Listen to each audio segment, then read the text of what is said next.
Chapter 75. Of course it's a compliment. Jiang Fei answered without hesitation.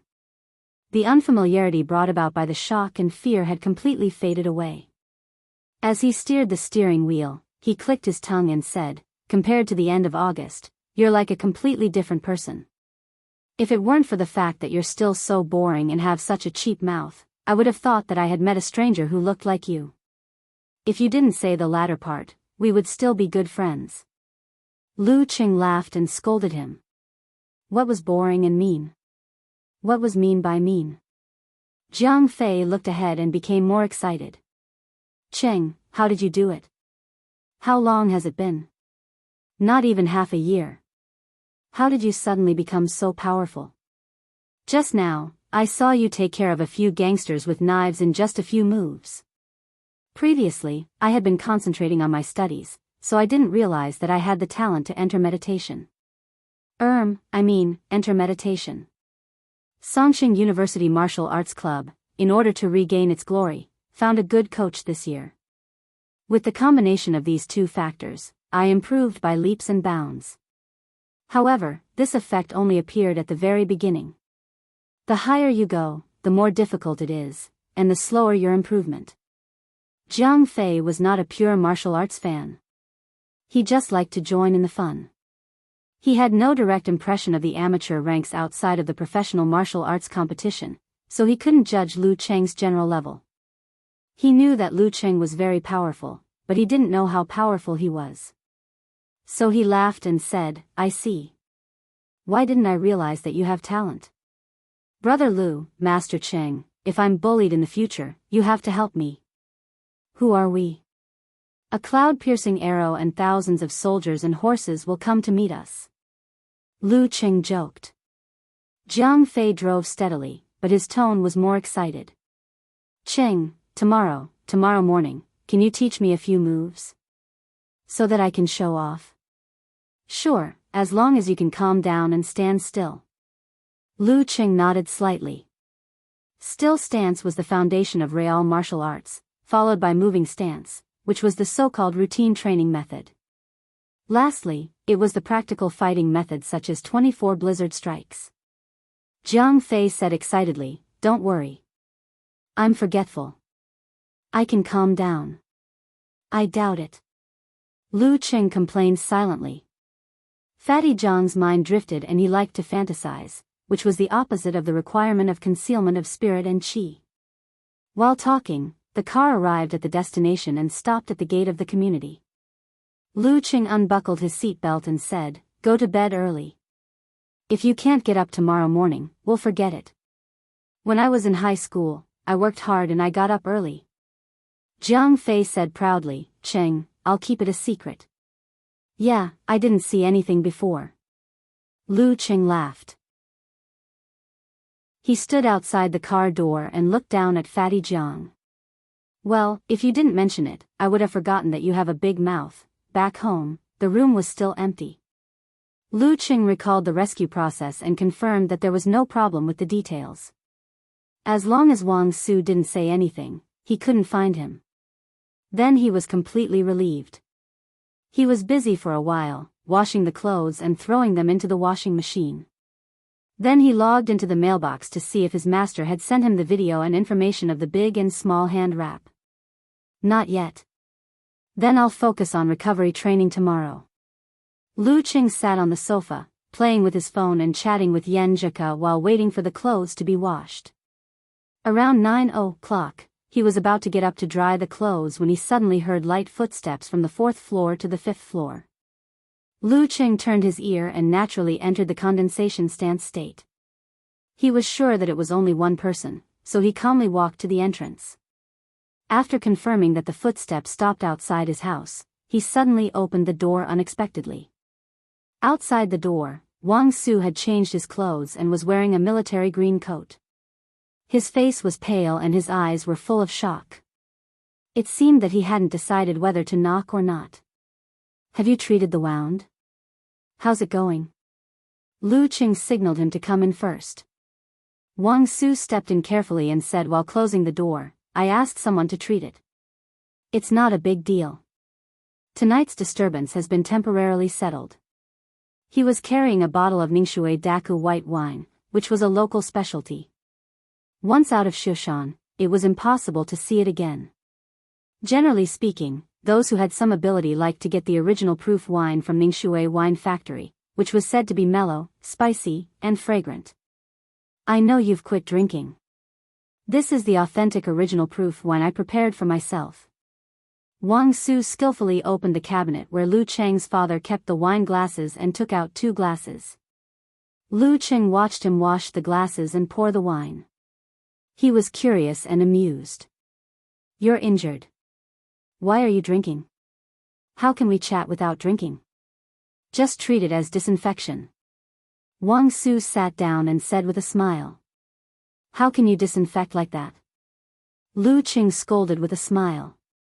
After the laughter, there was silence between them. It seemed that neither of them had figured out how to start the conversation. In the depressing silence, Wang Su picked up the glass and took a sip. He sighed and said, Cheng, I don't know how to thank you tonight. If it weren't for you, my parents would have to pour the wine on my grave. I haven't thanked you for taking care of me before.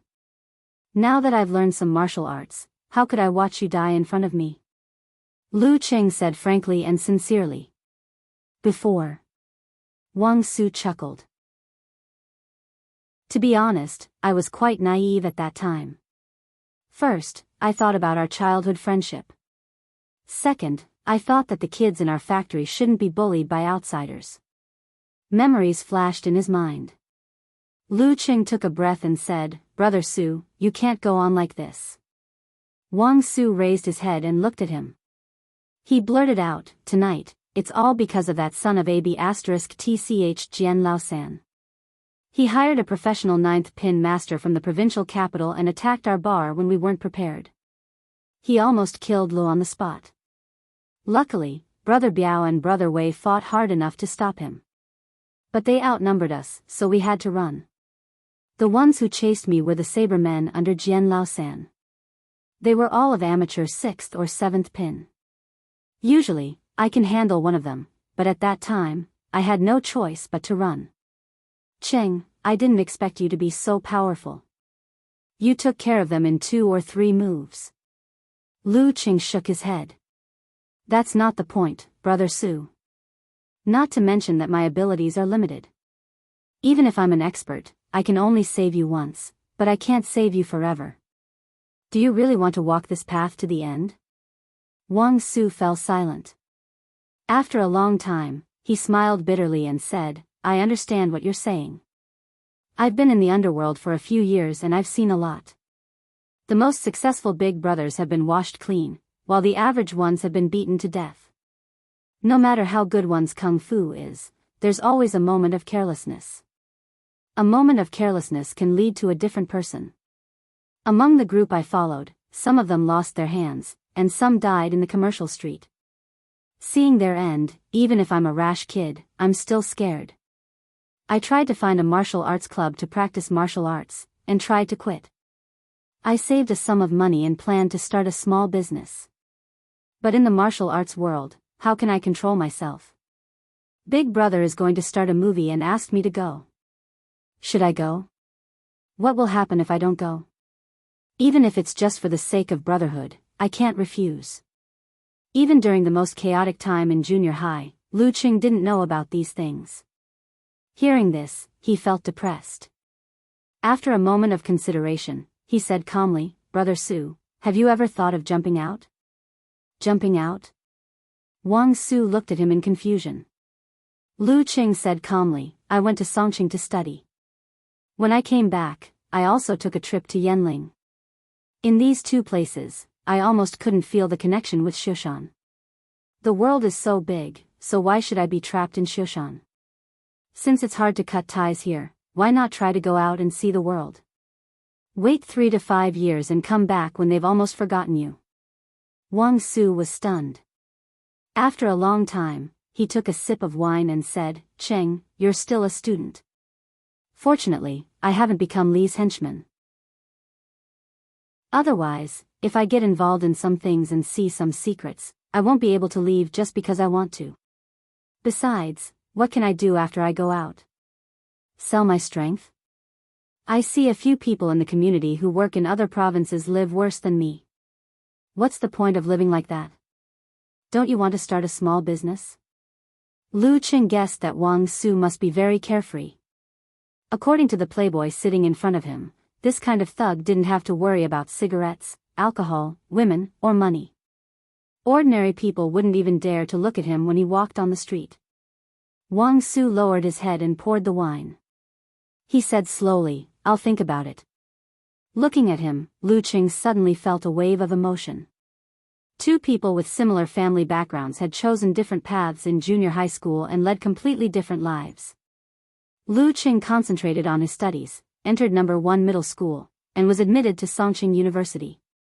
Usually, he was in a clean classroom, a beautiful campus, and classmates from all over the world.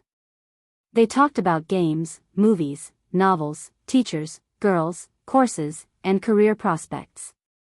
Although there was pressure, he rarely came into contact with the bottom of society. He lived in a world where light was more than darkness, and hope was more than despair. Wang Su, on the other hand, was addicted to debauchery and scared of fighting for his life. Every time he got drunk, he might not be able to wake up safely. He enjoyed it, but the overall tone of life was gray.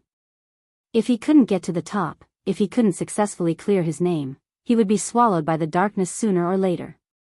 Despair was more than light. Studying can change one's fate, and so can martial arts. Lu Qing was more certain of this than at any other time.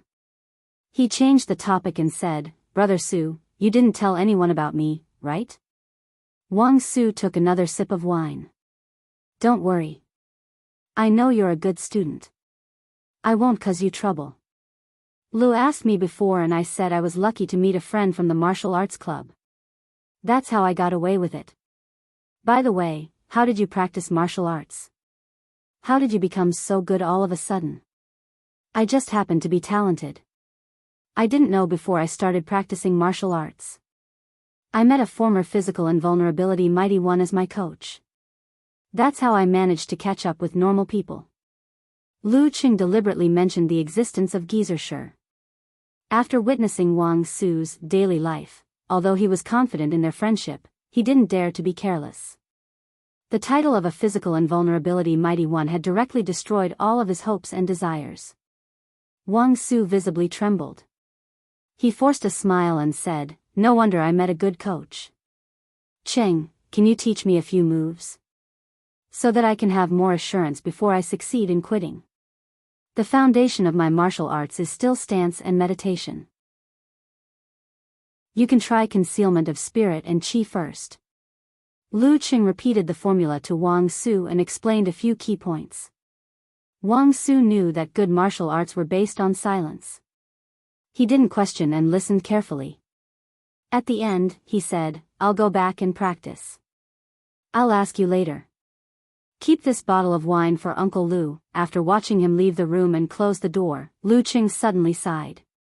He felt that they were in a completely different world now. As for Wang Su's ability to meditate, he had no confidence at all. How could a drunk person meditate? Life is really full of different circumstances. P.S. As usual, I'll be updating in advance on Monday. Looking for recommendation tickets. Well, I'll be posting on the 1st of December. By then, I'll have over 400,000 chapters.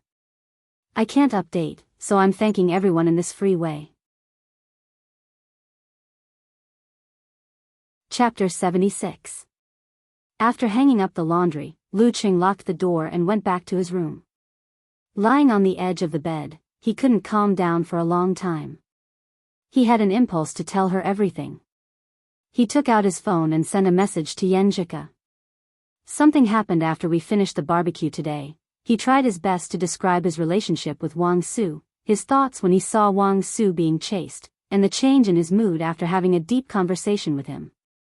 Yenjika asked questions from time to time, but didn't say much. When he finished, she said seriously, "Cheng, I think it's still the old saying that everyone has their own future. It doesn't have to be studying or martial arts. Speaking of this, I remember I told you this before. Then you can defeat a professional 9th pin fighter in 4 months. Oh no, I'm so ashamed in front of you. She immediately sent an emoji of squatting in the corner and drawing circles. Lu Cheng's gloomy mood was diluted a little. He couldn't help but say, actually, I thought what you said made sense at that time. I never thought I could reach the professional level so quickly. Don't interrupt. Do you still want to hear me out? Yen Jika said with a fierce emoji. You're the one who interrupted me. Of course, Lu Cheng didn't dare to answer like this. He said with a silly smile, Coach Yen, please go ahead. Everyone has their own destiny. We're not gods, immortals, or gods. It's already amazing to be able to change the fate of the few closest to us. As for the others, we can only do our best and leave the rest to fate. We can't make decisions for them, nor can we force them to change their will. Yen Jika didn't use an emoticon when she sent this message. Lu Cheng exhaled and typed on the keyboard. I understand that, but I always feel powerless and depressed. We used to be such good friends, but now we're in a completely different world. And there's nothing I can do. I can only watch. Cheng, most people are selfish, so am I. I draw circles with myself as the center. The innermost circle is my parents, who are close immediate family members. They are definitely more important than close friends and close friends. Friends are also divided into 2 categories. One can be good friends for life, and the other can only accompany you through a certain period of life. Just like 2 non-parallel lines, they intersect at some point, but because of different ideas, choices, characters, and encounters, they will drift apart sooner or later. Instead of meeting each other, it's better to miss each other. For you, Wang Su should be in this category. Yen Jika typed a lot of words. It was the first time for Lu Cheng to see Yen Jika seriously explaining her 3 values. Then where is your future other half? He asked subconsciously. Yen Jika sent a squinting emoji. I'm not telling you, are you listening to me carefully? Hit the table. Yes, yes, yes. Go on, Coach Yen. Lu Cheng held back his laughter and replied. After some jesting, he felt that his mood had recovered a lot. If you can make a good friend for life, you must have something in common with yourself. Wang Su obviously doesn't. Are you willing to give up your studies and fight for your life in the underworld? Are you willing to cause a lot of trouble for him and even affect your family? Yen Jika asked back. Lu Cheng thought seriously and said, I don't want him to affect my current life. Yen Jika sent an emoji of nodding repeatedly. Therefore, just as you said yourself, the 2 of you are already in completely different worlds. If he doesn't turn back, the gap will only grow wider and wider. Sooner or later, there will only be memories left. To put it cruelly, he is just an interlude in your life. It's enough that you helped him wholeheartedly within the limits of your abilities. Regrets are inevitable. My grandpa and grandma taught many disciples. Some joined the police, some joined the army, some worked hard in the professional martial arts circle, some mingled in the business world, and some went astray. There are many like them. Heroes break the rules with martial arts. My grandpa and grandma once felt sad and couldn't sleep because of this. They were furious because of this. Later, they finally thought it through. They tried their best to stop them and save them. That's enough. There's no need to take it to heart. It's hard to be perfect in life. I just want to have a clear conscience. Lu Cheng looked at her quietly and was lost in thought. After a while, he took a deep breath and said, I understand. It's good that I have a clear conscience. I'm just a freshman. I saved his life when we met and sincerely persuaded him to quit. I've done my best. There's no need to take it to heart. Not bad. You're worth teaching. Yen Jika sent a proud emoji of pushing up her glasses. Actually, you handled the matter very well today. You saved his life and didn't get involved in it. I used to fantasize that I would be a chivalrous hero after I mastered martial arts. But I was also worried that I would break the rules with martial arts and that there would be a lot of trouble in the future. What you did today satisfied all my fantasies about this kind of thing. Lu Cheng was a little proud and happy. He sent a smirk emoji and said, "It's all because you taught me well, Coach Yen." Yen teaches by example, Yen teaches by example, Yen teaches by example, Yen teaches by example, Yen produces a great disciple. Pfft. You're getting better at using words. Yen Jika replied with an emoji of staring at a dog. After such a confession and teasing, Lu Cheng's mood completely recovered. He even put on his signature silly smile. They chatted until 10 o'clock. Then he reluctantly went to brush his teeth and take a shower, preparing to go to bed on time. When he finished everything and lay on the bed, he found that Kai Zongming had finally come home. He logged on QQ, saw the message and replied. "Secret? You're not a girl. I'm not interested in your secret, unless it's your dark history." Classmate Xiaoming sent a naughty emoji of shaking a finger. Lu Qing replied to Yen Jika first. Then he said to himself without caring whether Kai Zongming was interested or not, "I took a detour to Yanling on my way home this time. I participated in a Warrior Sage Challenge tournament called Phoenix Cup. Guess what result I got? Damn. You're so far away. As for the result, do I even need to guess? You've already told me the full name of the tournament. I just searched it casually. Are you stupid?" On the other side of the internet, Kai Zongming sat in front of the computer table, typing with both hands, habitually teasing Lu Cheng. Lu Cheng snorted and muttered to himself, "That's the effect I want. Don't I know you well, Kai Xiaoming? The result that I tell you is definitely not as shocking as the result that you search for yourself." Kai Zongming opened the browser and searched for the official website. He clicked in and read the news directly. The final, Jiang Lan vs. Wang Yi. Professional 8th pin vs. professional 9th pin. The 3rd and 4th finals, Huang Zhenzhong vs. Bai Song. It's also a battle between professional 8th pin and professional 9th pin. Kai Zongming read while twitching the corner of his mouth. He immediately sent a message to Lu Cheng. F***CK, I was actually fooled by you. With the level of this competition, your name must have been buried among the masses. How can you find it? Haha. Keep reading. Lu Cheng didn't say much and waited for Xiaoming to find it himself. Kai Zongming looked at the screen in confusion. He moved the mouse and suddenly found a news. Contestant number 656 Lu Cheng withdrew from the quarterfinals due to physical exhaustion. Quarterfinals? He clicked in, suspecting that it was someone with the same name. No rank. Songqing University student. Defeated professional 9th pin. After a while, he read the keywords silently. Then he picked up his phone without hesitation and called Lu Cheng. "Cheng, you didn't ask someone to make a fake website, did you?" Kai Zongming blurted out as soon as the phone was connected. Lu Cheng smiled proudly. "Damn. You're not Yen Jika. Do I need to make a fake website to fool you? Do you need to be so smart with your IQ? But you defeated senior brother Wu from the martial arts club by running. It didn't take long. How did you advance from amateur 9th pin to professional 9th pin?" Kai Zongming couldn't hide his astonishment. Lu Cheng tried to make his tone sound casual. "Not long. It's been 3 whole months. I've learned 24 blizzard strikes and improved my strength, speed, and body coordination. I've also gained a lot of experience in sparring. I've also watched a lot of martial arts club matches. The initial opponents in this arena were relatively weak. I fought them one by one and gradually mastered 24 blizzard strikes. I also mastered listening skill and mercurial balance. With some luck, I finally made it into the top 8.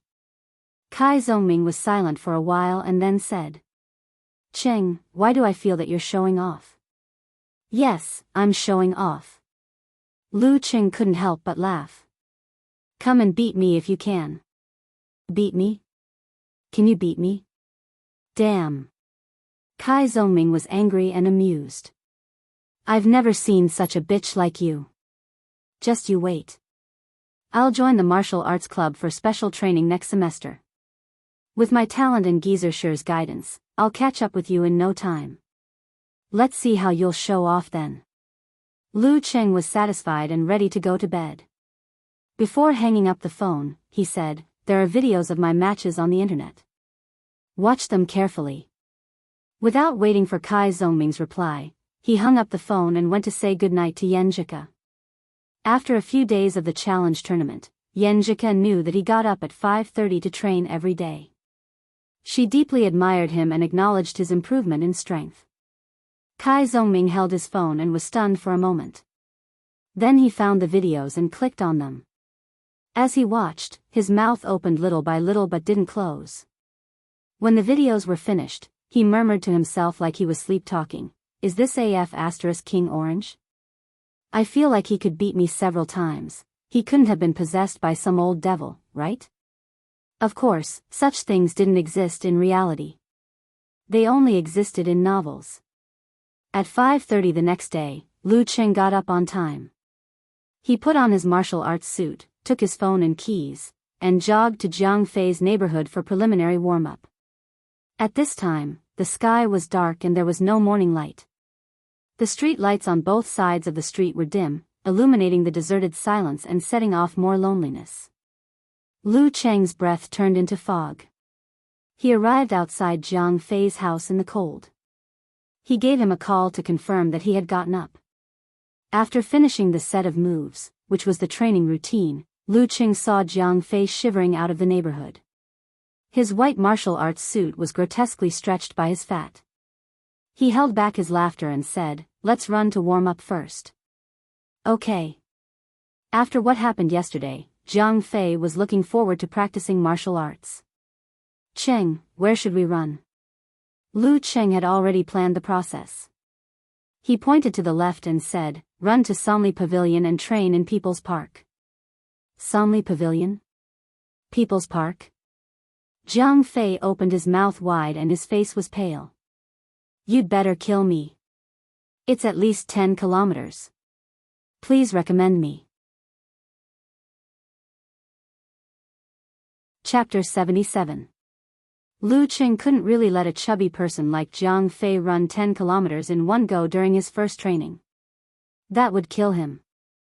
The destination was the same, but the method could be adjusted. He let Jiang Fei run until he couldn't bear it anymore.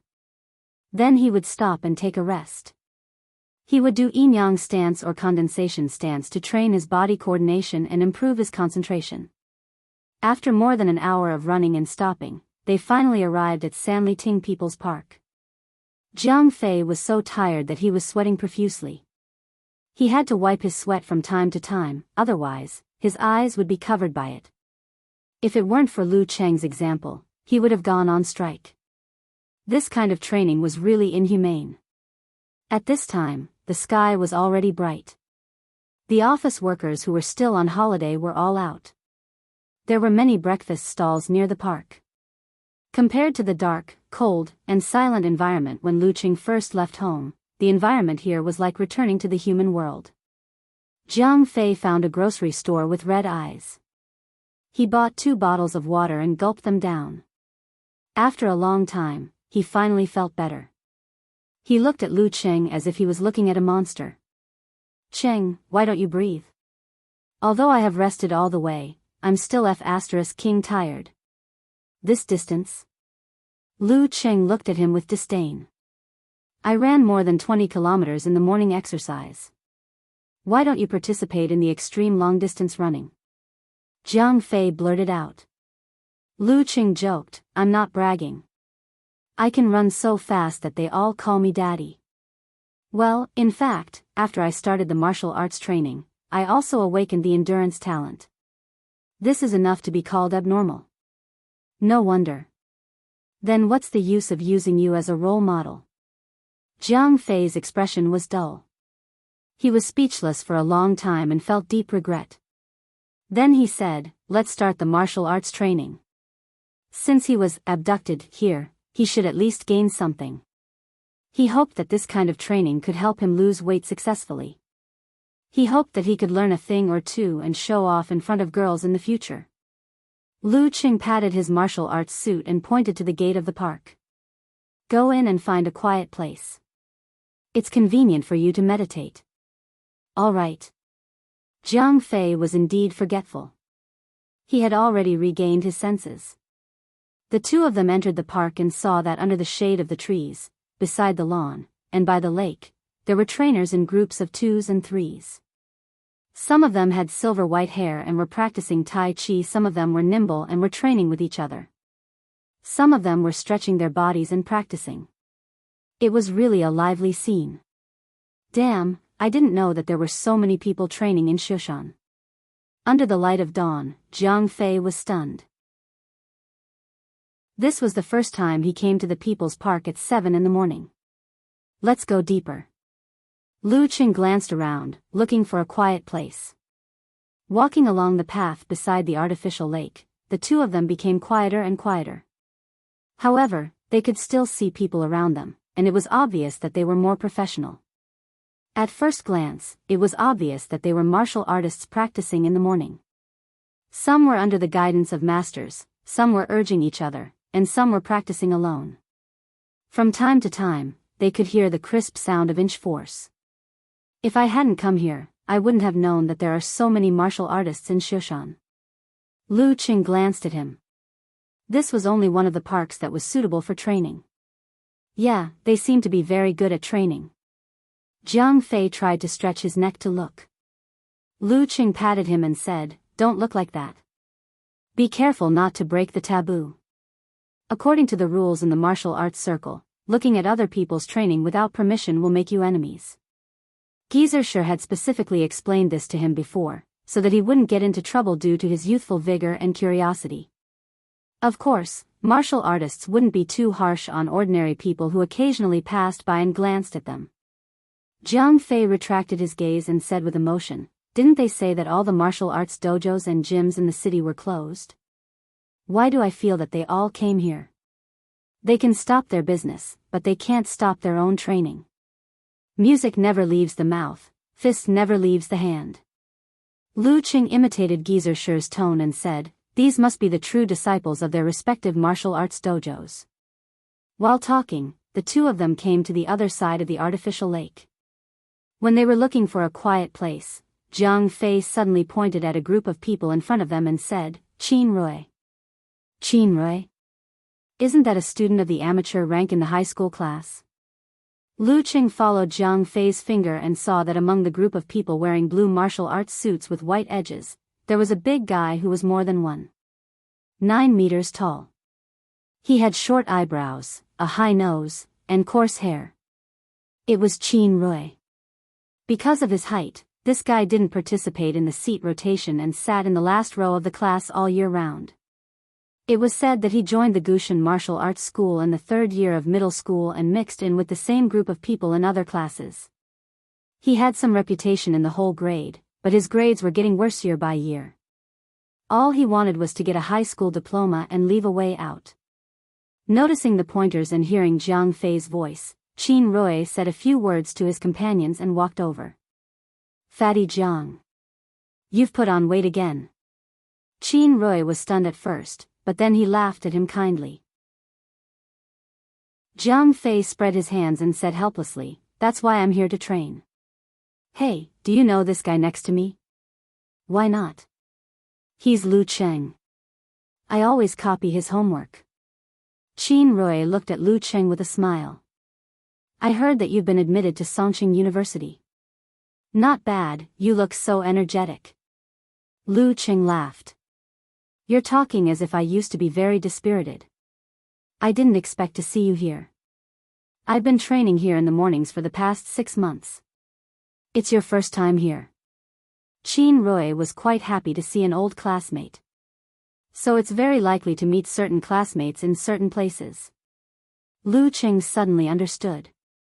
And the easiest place to meet a high school classmate was the repeaters in the number 1 middle school campus. "You've been here in the past 6 months?" he asked subconsciously. Qin Rui said casually, "This is extra training. I used to train at night because I had to study during the day." "Why do you want extra training? Are you going to participate in the ranking event after the new year?" Jiang Fei asked curiously. Qin Rui's expression suddenly became excited. It's not the ranking event, it's the preliminaries. Preliminaries? Lu Cheng and Jiang Fei both knew what the preliminaries meant. It was the entrance to the professional martial arts circle. Yes, the preliminaries. In any case, Shushan is a famous place in the province, but we haven't had any forces or teams in the professional martial arts circle, so we're at a disadvantage in some aspects. In fact, it's not like there haven't been any professional masters in our city. We even have masters in the Danshi state, but we haven't seen any organizations, and we've all gone our own way. Therefore, the professional masters are either old and not as strong as they used to be, or they've left Shushan and joined other teams. Qin Rui started talking non-stop. For the professional martial arts masters who hadn't reached the physical invulnerability state, they could fight occasionally when they got older. But they couldn't fight in the preliminaries all year round. Wouldn't it be better to be a judge, teach disciples, be a guest, or mingle in the police circle? Jiang Fei was interested and hurriedly asked, so this time someone organized it? A rich man sponsored it? Qin Rui nodded hard and said, it's not someone, but the government directly stepped in and gave them subsidies. They set up a martial arts foundation, specially hired people to manage and organize it. They invited all the martial arts clubs and sects in Shushan to participate and select masters to form teams to participate in the preliminaries. In 10 years, they'll strive to enter the third level, the North-South Division. Speaking of this, he laughed. But where there are people, there's Jianghu. No one in the martial arts circle in Shushan wants to take the lead. So the person in charge of the Martial Arts Foundation plans to select the masters through actual combat in the first year, and lets several masters to participate in the preliminaries on their own.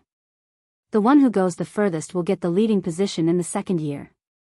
At that time, they'll invite a professional 9th pin or even professional 8th pin master from Shushan to be the leader and try to get some of the unique martial arts skills rewarded in the preliminaries as soon as possible. You're one of the masters? Lu Qing asked with a smile. Qin Rui gave him a thumbs up. Got it.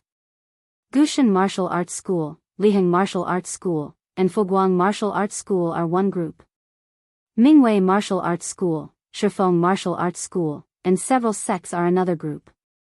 Those are my senior brothers and sisters, and they're all very strong. He pointed at the group of martial artists who were wearing blue outfits with white edges.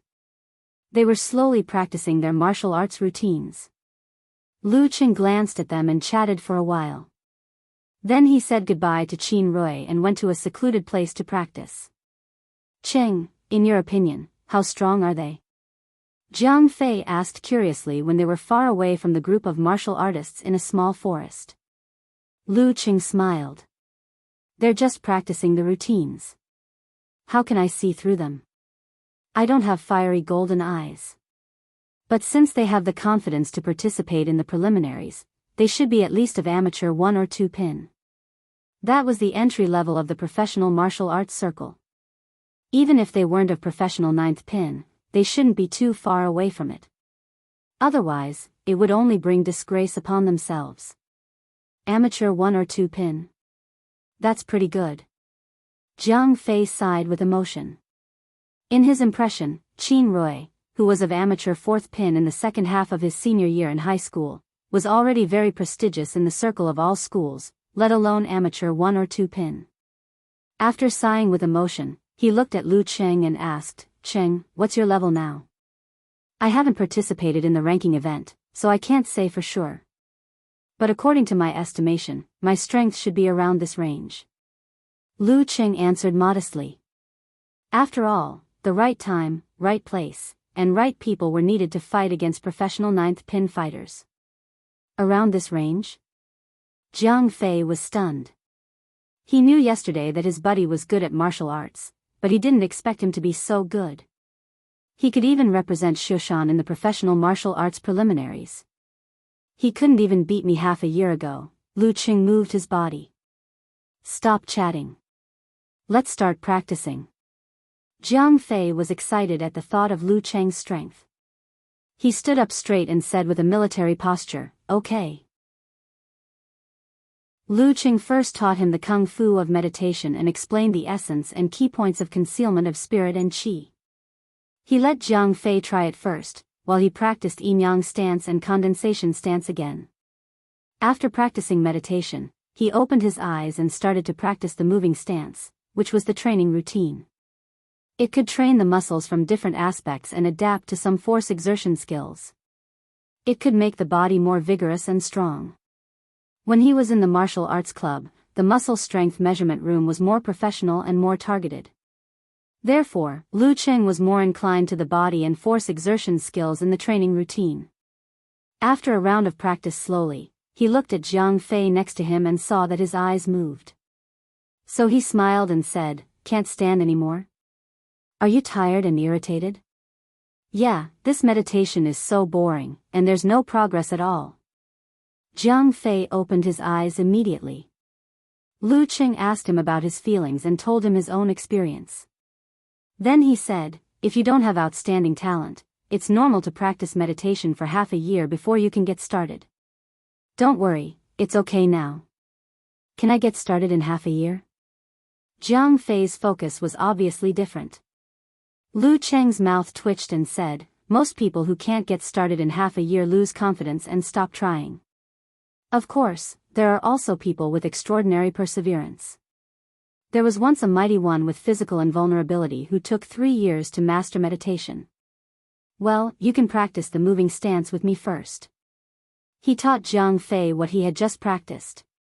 While he explained the problems, he seemed to have a better grasp of the moving stance. Teaching and learning helped each other. When Jiang Fei was barely able to practice a set of moves, he began to practice his fighting style at the side. Single whip, blast punch, hammer punch, leg whip, chain attack, continuous snapping, surging wind, made Jiang Fei stop in shock and watch with wide eyes. Even if he didn't know the kung fu, he could feel the fierceness and madness in it. He felt that he couldn't take a punch or a kick. He quickly came back to his senses and practiced the moving stance more diligently. In the end, Lu Qing asked him to try meditation again, while he thought about how to integrate the power of flame into his martial arts. Although the flame was very weak, it was still a flame. It might have a miraculous effect if it burned the opponent at a critical moment. P.S. Don't forget the recommendation ticket. Chapter 78.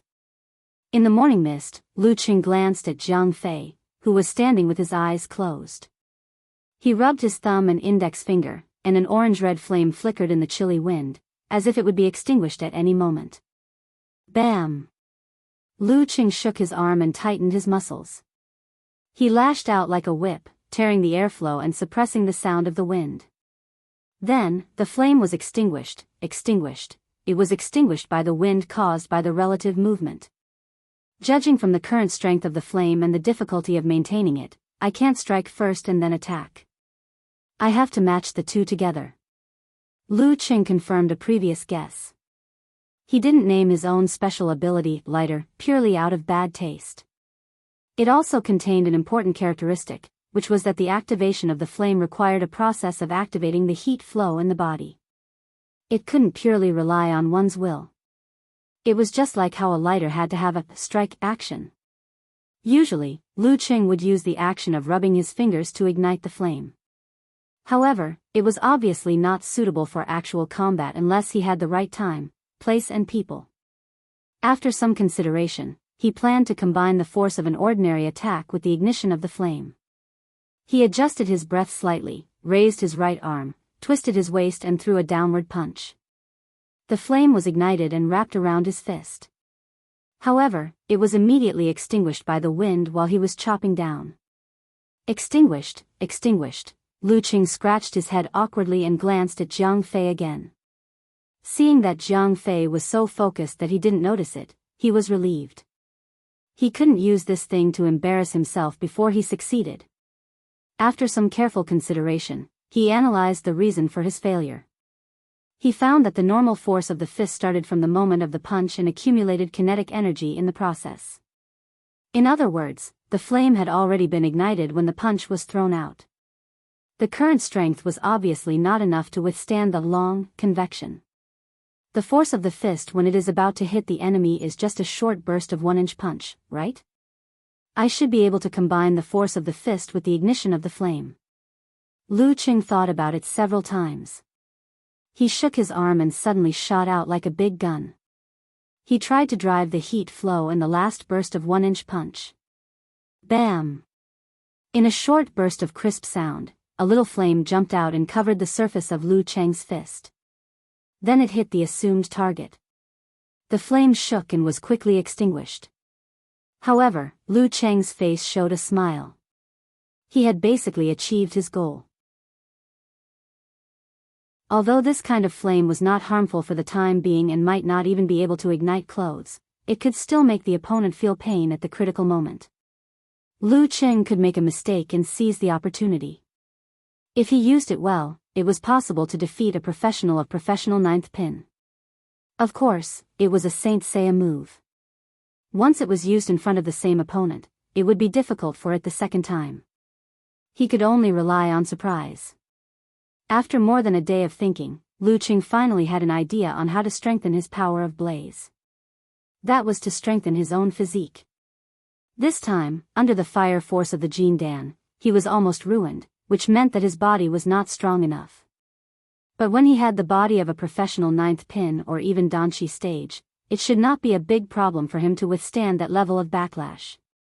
At that time, he could try to absorb the ice force and fire force of the Jin Dan in a controlled manner. While improving himself, he could gradually digest this hidden danger. Of course, this process was full of danger. He had to be very careful. If he accidentally drew out the force beyond the limit, it would be a big joke. Collecting his thoughts, Lu Qing practiced the 24 blizzard strikes again several times. He tried to integrate the flame power into the 1-inch punch. When he was familiar with it, he looked at Zhang Fei and said with a smile, "How is it? Do you feel the concealment of spirit and qi?" Zhang Fei opened his eyes and said with a sad face, "No." Then he pretended to be angry and said, "It must be because of you. How could I meditate when you were fighting next to me? An old monk can meditate when there is someone next to him in the bridal chamber." Lu Qing said jokingly, "Let's go. You've almost reached your limit today. Let's go out for breakfast and then go back home." Zhang Fei breathed a sigh of relief and said, "Do you think I'll be so sore tomorrow morning that I have to rely on perseverance to get up?" Lu Qing smiled and said, "You don't have to wait until tomorrow morning. You'll feel the soreness later. But you'll get used to it after practicing for a few more days." When they passed by the Gushan Martial Arts School's morning exercise place again, Qin Rui suddenly shouted, "Fatty Jiang! Lu Cheng!" They stopped and saw Qin Rui trotting closer. Qin Rui said with a smile, "There's something I need your help with." "What's the matter?" "We're two poor students. What can we do?" Zhang Fei was quite witty. He first blocked the possibility of borrowing money. Qin Rui said with a smile, "It's not a big deal. Fatty Jiang, aren't you helping to organize this class reunion?" "Yeah, what's the problem?" Zhang Fei was confused. Lu Cheng was also confused. He did not know what Qin Rui wanted to ask for help. Qin Rui pointed to the people of the Gushan Martial Arts School and said, "Just now, the disciples of the Mingwei Martial Arts School came to challenge us. They want to learn from each other and increase their actual combat experience. They don't want to embarrass Shoshan in the preliminaries. As for the time, they set it the day after tomorrow and let us choose the place. I want to attend the class reunion that day, so I propose to go to the north court of the conference villa of the spring scenery field.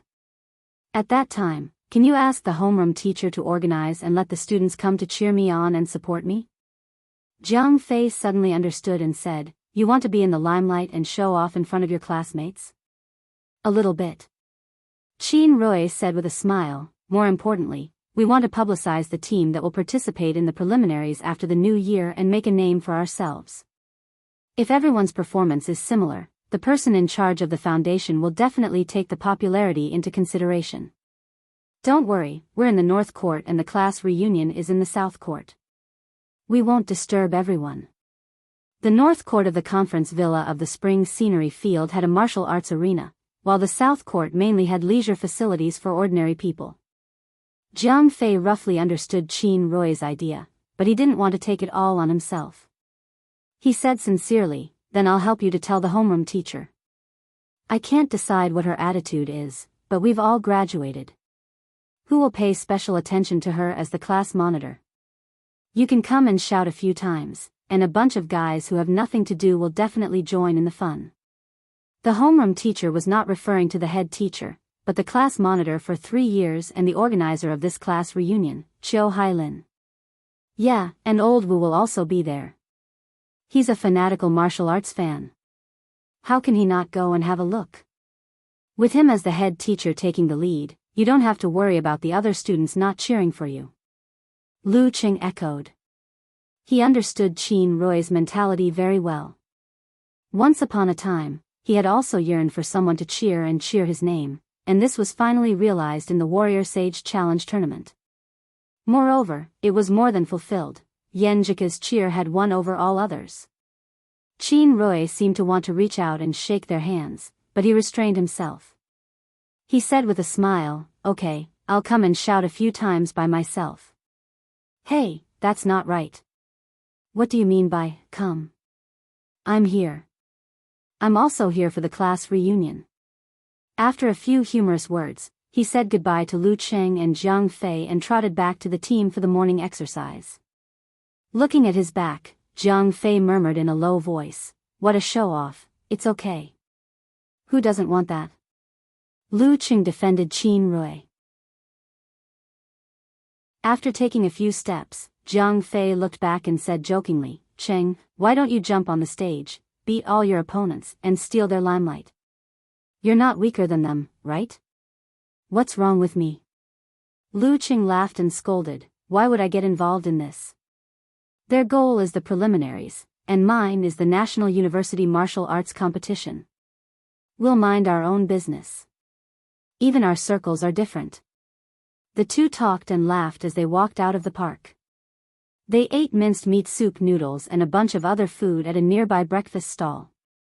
"How are we going back?" Jiang Fei wiped his mouth. Lu Qing laughed and said, "Of course we're going back." Jiang Fei's face turned pale. "Brother Qing, no, Master Qing, if we go back again, we'll really die.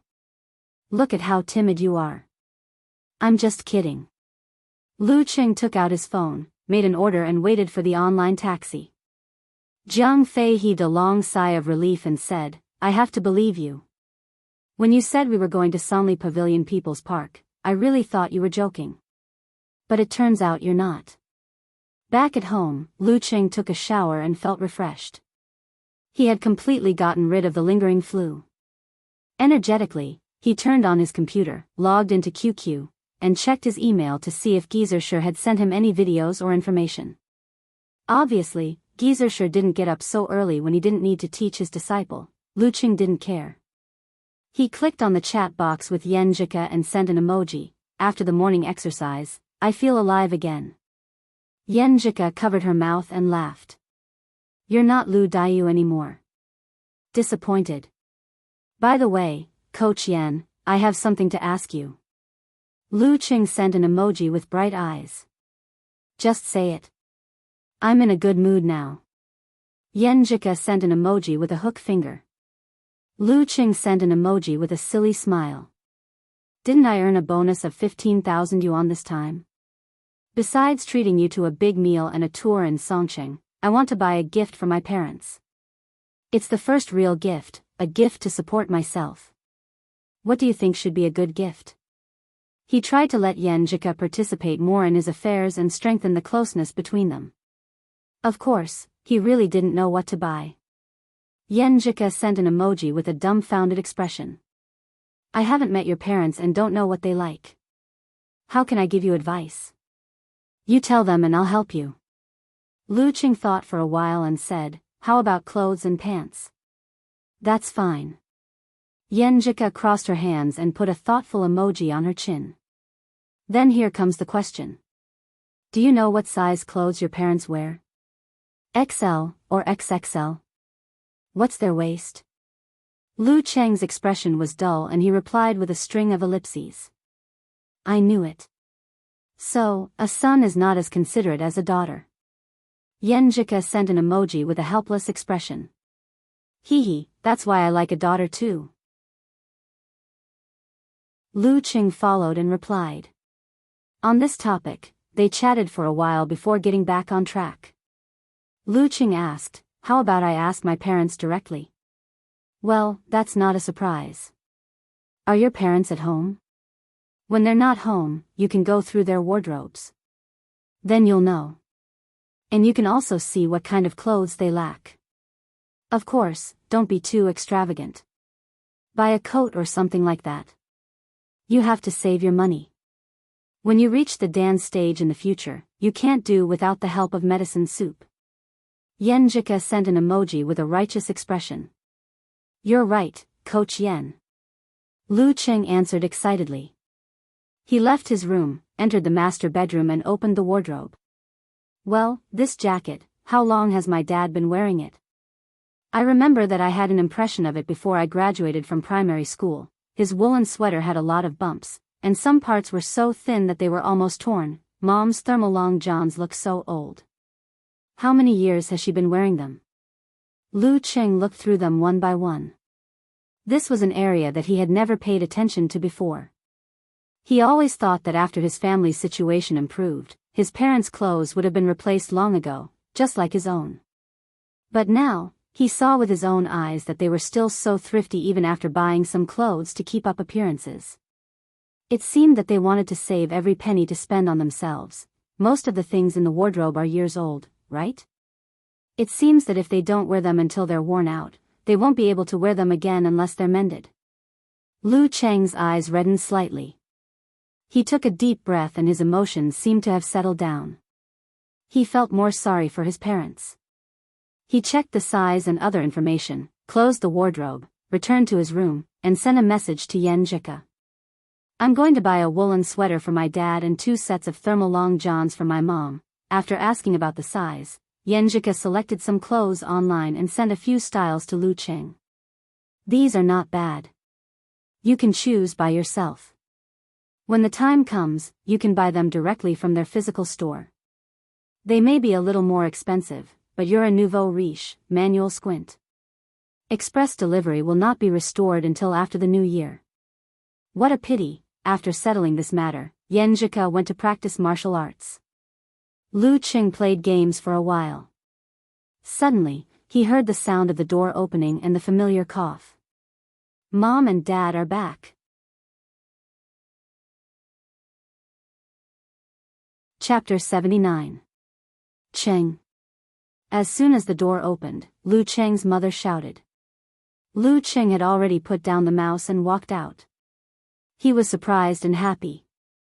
You're back so early? Early? This is early. If it weren't for your dad, would have started cooking already. Lu Cheng's mother nagged while changing her shoes. Lu Cheng's father was wearing a pair of gold-rimmed glasses. His hair was stubbornly messy, and his face was shaved white. He smiled bitterly and said, Your mom is too impatient. She just woke up and didn't eat breakfast, but she's already in a hurry to come back. What's the use of me telling her this? You don't even know when you're home. You haven't eaten breakfast, and it's not time to make lunch yet. Why bother? You're right. Lu Cheng's mother stared at him. I don't need to buy groceries. You don't worry about your son. How old are you, Cheng? He has hands and feet, money and a phone. What's there to worry about? Lu Cheng's father changed into slippers and slowly stepped into the living room with a thermos cup in his hands. He was wearing a black woolen coat.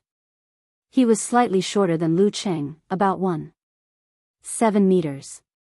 He was thin and his face was weathered. There were not many wrinkles, but his cheeks were slightly sagging. Seeing the old couple bickering as usual, Lu Cheng felt warm in his heart. He smiled and said, I went out to exercise and had breakfast with Jiang Fei. Exercise? Lu Cheng's mother looked at him suspiciously. Cheng, you used to sleep until noon on holidays. When did you change? She was wearing a red slim-fit down jacket. She seemed to be going to the wedding banquet because her hair was tied up in a bun. The crow's feet at the corner of her eyes were obvious. She was a little chubby, but she was in good spirits and looked good. What's wrong with exercise? The body is the capital of the revolution. As an intellectual, Lu Cheng's father always felt obliged to express his opinion. You talk too much. I'm talking to my son. Lu Cheng's mother stared at him again. Lu Cheng held back his laughter and said, "Didn't I tell you before? I joined the university martial arts club. Now I'm used to waking up early every morning to exercise." Martial arts club? Don't fight everywhere. What if you get injured? Lu Cheng's mother nagged. I'll go buy some groceries and make you a good meal. Look at how thin you are. You must not eat well in school. Lu Cheng said blankly, No, I put on almost 15 kilograms. Look at your face, which part of you looks fat? Lu Cheng's mother didn't believe his explanation at all. Lu Cheng used actions instead of words. He pulled out the electronic scale at home, took off his jacket and stood on it. Is this scale broken? Out of battery? Why did he really put on 15 kilograms? Lu Cheng's mother looked at the numbers and asked in surprise. Mom. He used to be rather light, but with the increase in his appetite and the strengthening of his muscles, he could barely be considered as a normal martial artist's weight.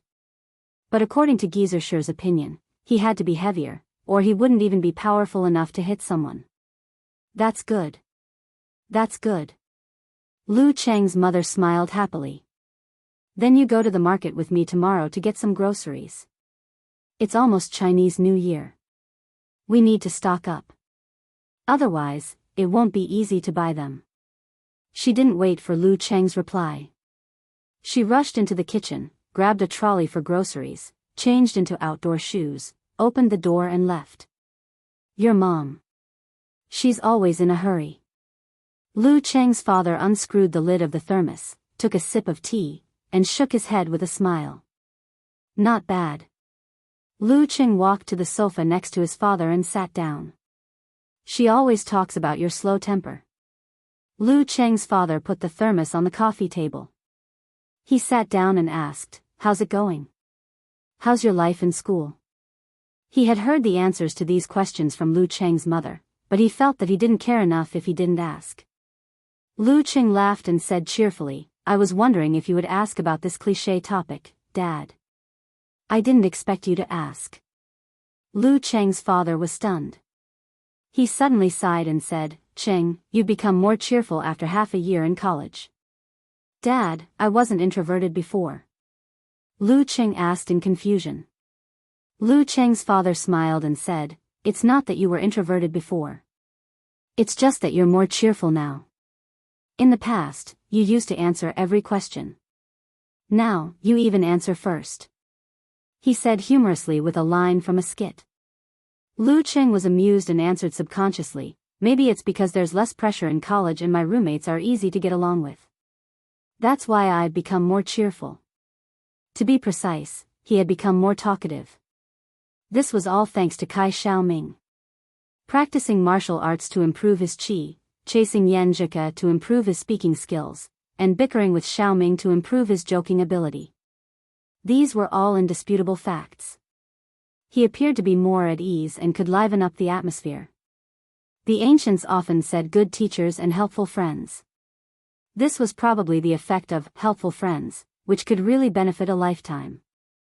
Although there was a saying that it was easier to change mountains and rivers than to change one's nature, human nature was a gradual process.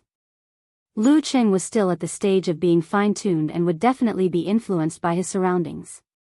It was really a lucky thing to have good friends, good teachers, and good girls. Of course, even if one's nature had been fixed, it was possible to change after experiencing a big change. Well, it's good now. Lu Cheng's father nodded with satisfaction. But even if there's no pressure, you still have to study hard. This is your life's capital. The new college student in our factory really doesn't know anything. Don't listen to other people's nonsense. They say that you can relax and have fun after college. You're playing in a ditch. Lu Qing used to be impatient to listen to this kind of teaching, but now he was quite emotional. Yeah, there are 3 people in our small dormitory who are especially fond of studying. Every time I see them, I feel guilty and have to work harder. At this time, he found that his father's eyes were fixed on the bottle of Ningxue wine, so he explained, Wang Su brought it. It's original proof wine. He drank 2 glasses by himself. Old Wang's son. Lu Cheng's father thought for a while and said, don't have too much contact with him in the future. Alas, old Wang has suffered a lot all his life. Now that he's old, he still has to suffer from his son's sufferings. Dad, I understand. It's best to avoid this kind of gangster. After chatting with Yan Zhika, Lu Qing could calmly make a decision. It's good that you understand. Don't be fooled by the fact that I've been in contact with a few famous bosses in Shushan because of the factory. They all seem to be amiable and have a sense of propriety in their words and actions. However, those who work in the underworld have no underlings who dare to fight or kill. Who would be amiable with them? Which boss gets to the top by being amiable? Isn't it all because of fighting and hard work? In the beginning, when you didn't have money, how could you control the people below you if you weren't ruthless enough? Lu Cheng's father was very emotional and couldn't help nagging. At that time, he watched the young workers in the factory become street gangsters one by one. Many of them even got addicted to drugs, which made the security of the community very bad for a period of time. Lu Qing nodded and said, anyway, I don't like to come into contact with such dark things. Isn't it good to live a sunny life? After a few years, old Wang's son will be old. I hope he can restrain himself. Lu Cheng's father sighed. Old men can't be compared with young men in their teens. They are daring and reckless. If they don't get a good position, they will gradually fade away. Of course, the premise is that they don't get involved in serious crimes and live until then. Lu Cheng was about to say something when Lu Cheng's father added, do you still remember old Han's son? Yes, what happened to him? Lu Cheng asked curiously. Old Han's son was a legend in the community. He was the senior of Wang Su and the others. He was talented and had high martial arts. It was said that he was close to the professional level. Leading a group of young workers in the factory, he fought hard and made a name for himself in the Shushan underworld circle. However, a few years ago, he killed 3 people because of a fight over a mine. The matter became serious and he offended too many people, so he had to run away. No one knew where he went. Lu Cheng's father sighed and said, he hid for a few years and thought that the trouble had passed. In November, he came back secretly. However, he was blocked on the national highway. In the words of the police, he put up a desperate struggle and was killed on the spot. Killed on the spot. Lu Cheng took a deep breath. When Kai Zongming talked about the kidnapping case and mentioned that the gangsters were killed by random gunshots, he didn't feel much. However, it was different now. This was someone he knew and lived in the building next door. How could he be killed on the spot? Phew, I hope Wang Su doesn't end up like this. He could only wish. Lu Cheng's father didn't continue this depressing topic.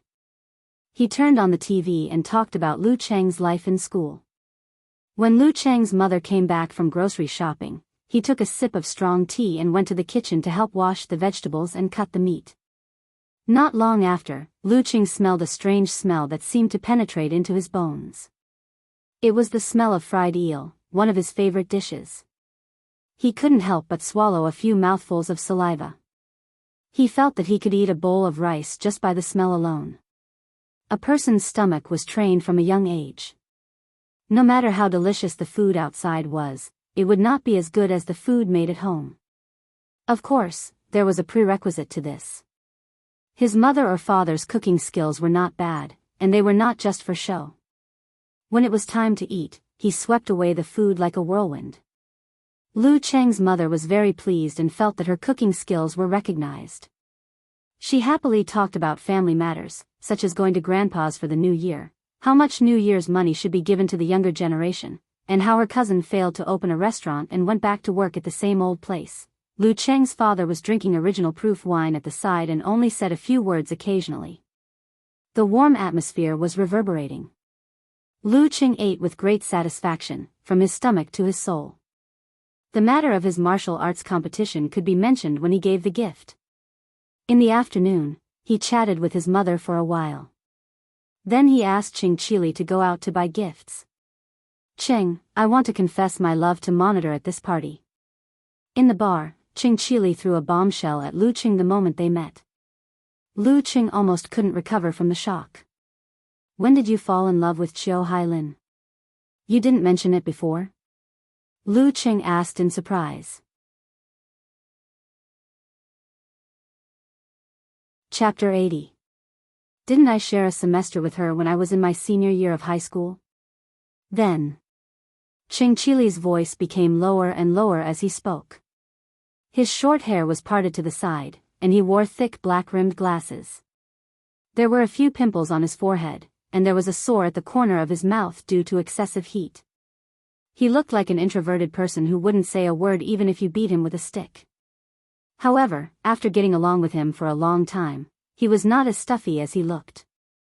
He could talk incessantly when talking about topics that interested him. Lu Cheng recovered from the shock and gossiped, I was wondering why you always talk to Monitor. It turns out that you had a crush on her. Huh, what's her attitude? Or to what extent are you two? Chiu Hailin left a deep impression on him. She was quite organized and dignified, but her hairstyle and glasses were quite old-fashioned. In the words of Tao Xiaofei, who sat in front of him, look through the appearance to see the essence. Monitor's facial features and skin were fine, but her hairstyle and middle-aged teacher glasses ruined everything. If one didn't look carefully, he would think that she was the head teacher. Thinking of her hairstyle, Lu Cheng couldn't help but want to complain again.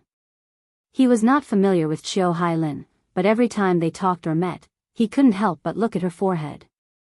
Her forehead was big, and she didn't know how to cover it with her hairstyle, so it was exposed so frankly, which always made people have the impulse to flick it.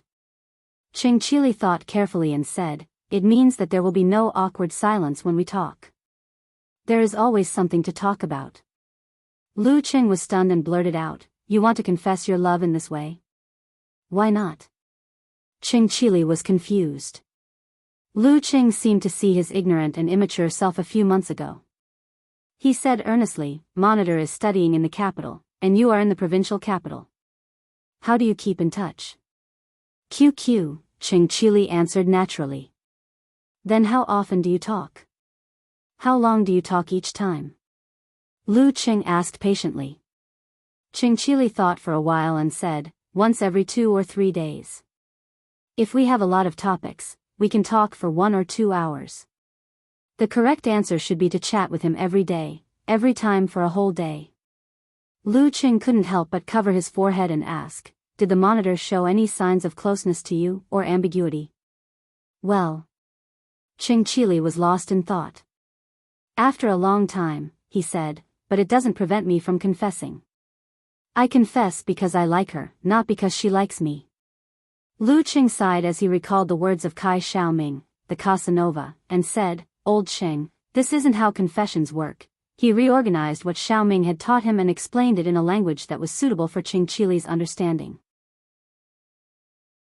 Cheng Chili was gradually stunned as if he had opened the door to a new world. After he finished, Cheng Chili paused for a while and then said with admiration, Cheng, if it weren't for you, I would have screwed this up. It turns out that you can't directly confess to a girl when you're pursuing her. Where did you get that experience from? I don't think you were in a relationship in high school. Could it be that you were enlightened after college? He almost stretched out his hands to hold Lu Cheng tightly and shake him heavily. Enjoying his gaze, Lu Cheng felt the pleasure of being a good teacher. He laughed and said, I'm pursuing a girl. I asked others for advice and then I have my own experience. No wonder. Cheng Chili said curiously, you didn't mention that you were pursuing a girl before? Lu Cheng gave a hollow laugh and said, I wanted to talk about it after I got her, so as not to embarrass myself. Huh, you can introduce her to us then. Qing Qili said the same thing as Jiang Fei.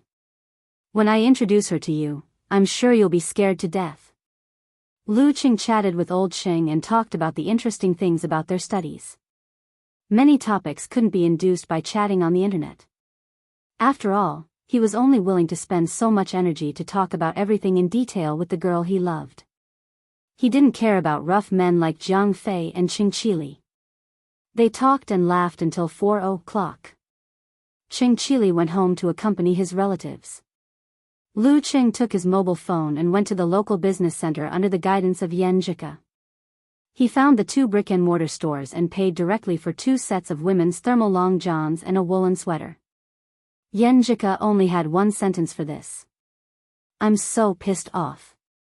Don't you know how to ask if there's any activity, whether you can make up the bill, and whether you can get a discount?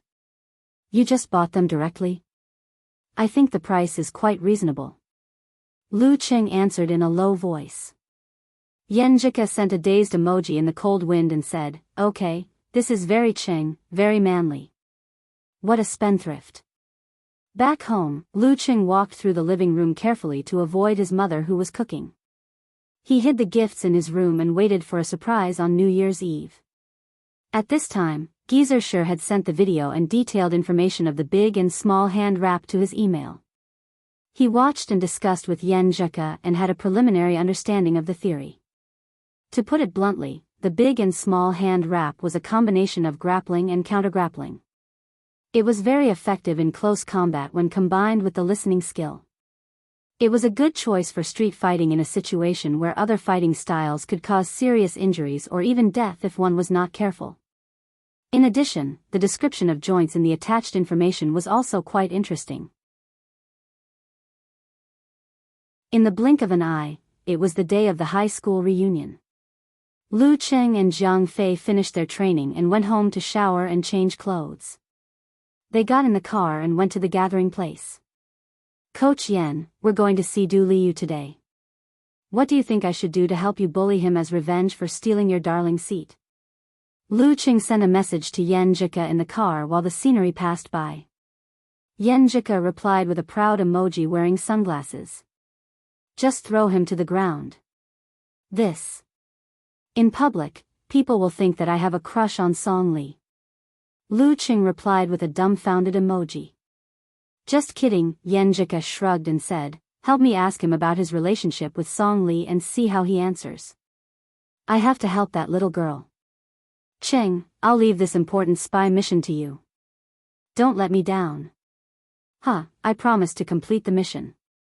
Rest assured. Lu Qing replied with a smile. When they arrived at the gathering place, Fatty Jiang, as the assistant organizer, had already arrived. His current condition could be described as sore waist, back, and leg cramps, but he could go up 5 floors in one breath. His weight loss had not yet taken effect, but he seemed to be more energetic. He was talking with the monitor, Qiu Hailin and others. Qing Qili changed into a new set of clothes and tried to look clean and energetic. He stood beside them and chimed in from time to time. Out of habit, Lu Qing glanced at Qiu Hailin's forehead again. Her big forehead was still exposed, but her hairstyle was more fashionable and her glasses were replaced with contact lenses. Suddenly, she seemed to be a different person. She could almost be called a beauty. He chuckled and walked over to greet them. Qing, you've changed a lot. I almost didn't recognize you. Qiu Hailin said with a smile. Lu Qing laughed and said, no change is as big as yours. Look at your old desk mate. He's so surprised that he's shivering and doesn't dare to speak. He imitated Kai Zongming and tried to connect Qing Qili and Qiu Hailin to create opportunities for him. Brother, this is the only way I can help you. Everyone burst into laughter. Qing Qili blushed. Qiu Hailin covered her mouth and said, look at the way you talk. You've really changed a person. By the way, do you still remember your old desk mate? She pointed at a girl in a light blue cotton-padded jacket. She was Lu Cheng's desk mate in the first and second year of high school. Her name was Chao Lele. She was a girl with a small nose, small eyes, and small mouth. But overall, she looked quite delicate. She was also the one Lu Cheng and Yen Jika talked about when they talked about menstruation. Seeing Chow Lele, Lu Cheng unconsciously recalled that topic and his sudden realization. He almost couldn't hold back his laughter. He nodded and answered, "How can I not recognize her? Lele was half my English teacher back then." Chow Lele saw his strange expression and asked in confusion, "Lu Cheng, what's with your expression?" "No, nothing. I just suddenly thought of something else." Of course, Lu Cheng wouldn't mention that topic stupidly. While they were talking, more and more classmates gathered. Qin Rui came and whispered to Zhang Fei and Qiu Hailin. Tao Xiaofei, who sat in front of Lu Cheng, also came. He drove a BMW 7 Series and chatted with Lu Cheng for a while. Old Wu and teacher Xian came. Old Wu was a skinny middle-aged man with big glasses that almost covered half of his face. No one could tell that he was a fanatic martial arts fan. While teacher Xian was petite with pretty features. She became the head teacher of Lu Cheng's class 2 years after graduating from college. But due to lack of experience, she let old Wu handle the key period of the 3rd year of high school. Du Liu was also there. After he had a girlfriend, he was dressed more neatly and pleasing to the eye. His black coat accentuated his height of 1.8 meters. His short hair made him look more energetic, and his eyebrows were as thick and black as usual. This gave him the nickname of Little Xian in class. "Fatty Jiang, cooperate with me later. I'm going to torture Du Liu to find out about his relationship with Song Li." Lu Cheng pulled Zhang Fei over and whispered. Zhang Fei laughed. "Cheng, I didn't expect you to be more gossipy than me. But, do you have to ask for so many details? Don't tell me you have feelings for Song Li. I'm asking for someone." Lu Cheng said concisely. "Who is it?" Zhang Fei was confused and at a loss. Lu Cheng smiled. "Of course it's Song Li's best friend, Yen Jika. What the F***ck? Zhang Fei's mouth was wide open. His face was full of shock. After a while, he gave Lu Cheng a thumbs up and said, "Cheng, you did well. You got Yen Jika's contact number." At this time, almost all the students had arrived. Fatty Jiang didn't have time to say more and organized everyone to board the tour bus. It was more than 10 kilometers from the rendezvous point to Shushan's 9 Turns. It was quite a distance from 9 Turns to Spring Scenery Fields Conference Villa. Although it was supposed to be a hike, no one would really walk there except for a freak like Lu Cheng. Qiu Hailin contacted the tour bus to send everyone to the conference villa. Those who liked to hike could do it themselves during free time. As for the money for the party, it was already collected online. It was 200 yuan per person. Tao Xiaofei would bear the cost of the party. After boarding the bus, Lu Cheng sat beside Du Liu without hesitation. Du Liu was stunned. He thought to himself, "I don't think I have such a good relationship with him." At this time, Qiu Hailin counted the heads and clapped in front of the bus. Except for Tao Xiaofei and a few others who drove there themselves, everyone is here. Please be quiet. Qin Rui has something to say to everyone. Qin Rui stood beside Qiu Hailin. He was full of smiles and humorous words. "Today, I have a martial arts competition at the North Court of the Conference Villa. It's related to the preliminaries after the New Year. I hope all of you can come and cheer me on. Happy New Year to all of you." It was rare for such a thing to happen. The whole class cheered and said they would go. The atmosphere was very lively. To be honest, Lu Cheng was also very interested in this. He was curious about the level of the martial arts circle in his hometown.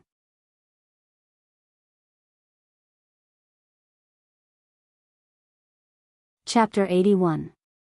Du Liu and Lu Cheng could only be considered as classmates, not friends. He had his own little circle of friends and had planned to sit with his best friend Xiong Tao. However, Lu Cheng had suddenly inserted himself into the seat. He was confused and confused. After Qin Rui finished his story, Xiong Tao, who was standing at the side in a daze, patted Lu Cheng on the shoulder. "Hey, Lu Cheng, why are you sitting in my seat?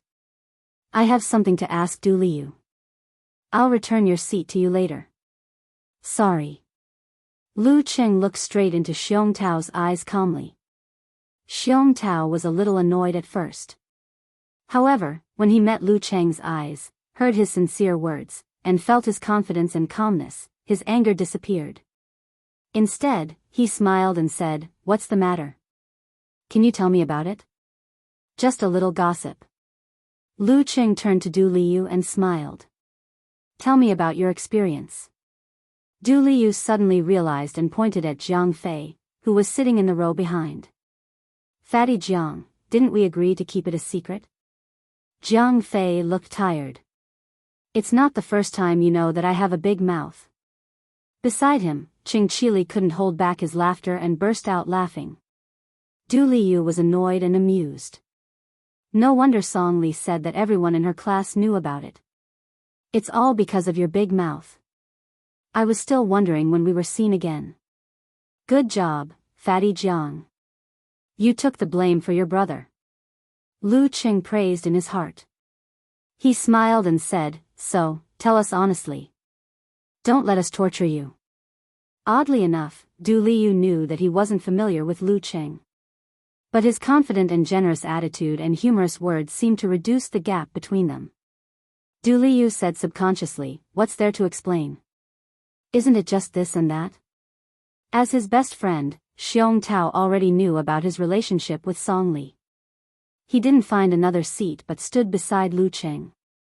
With one hand supporting the back of the seat, he said with a smile, "Details. We want to know the details.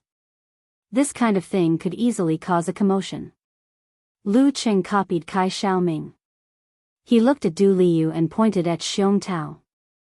"Did you hear that? The voice of the masses.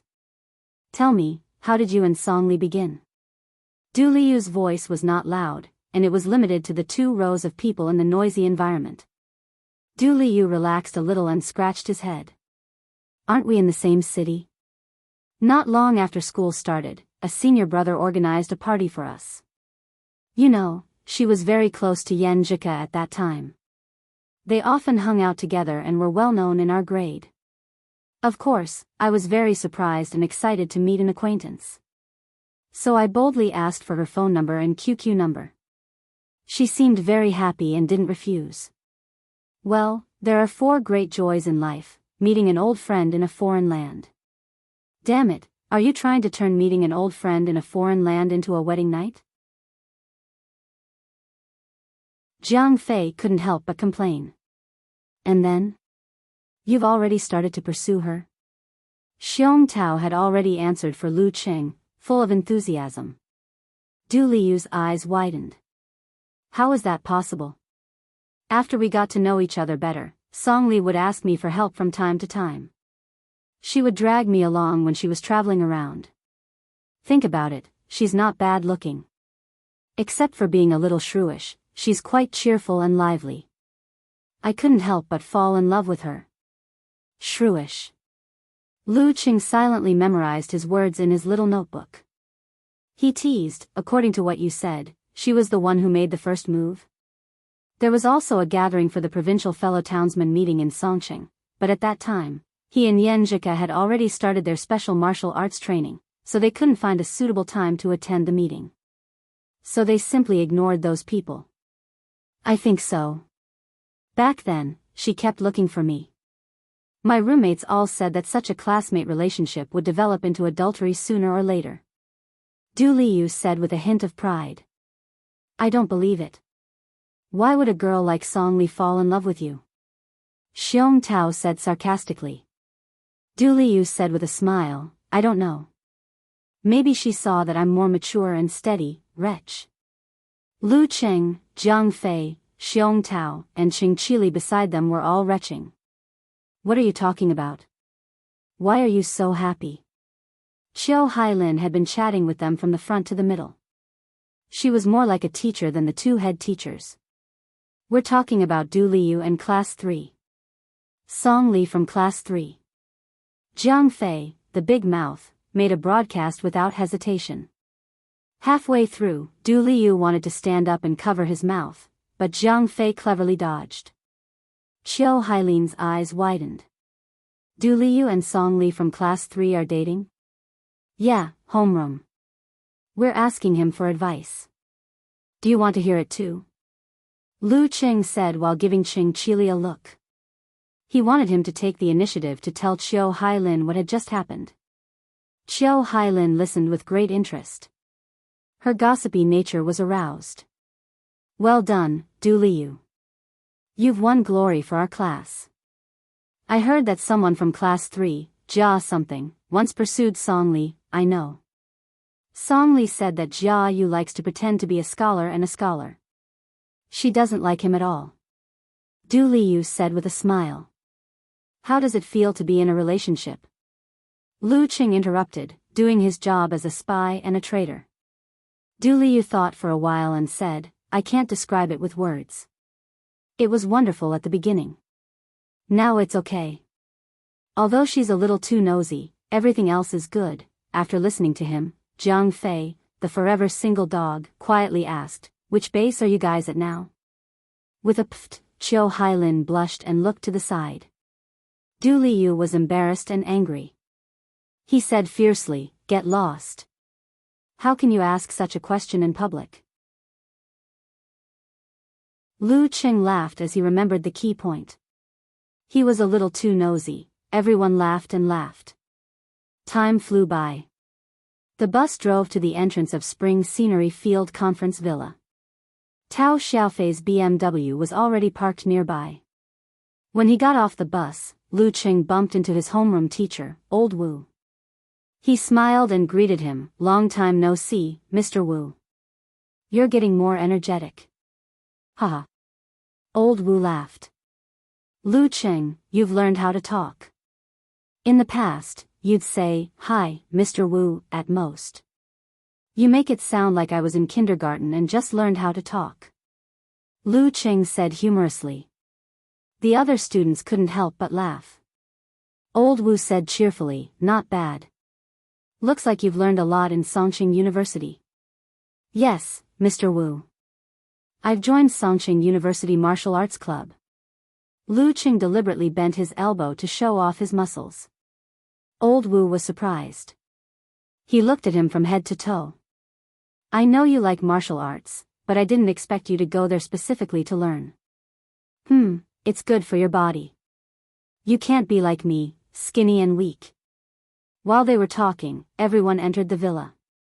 For the time being, no one was going out on their own. They sat around Old Wu and teacher Xian in the tea house and chatted about their high school days.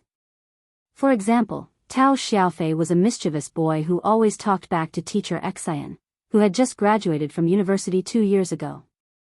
There were also times when Old Wu would sneak in from the back of the class and watch everyone in silence. Old Wu and teacher Xian would also reveal their mental journey back then and truthfully describe their own impressions of themselves.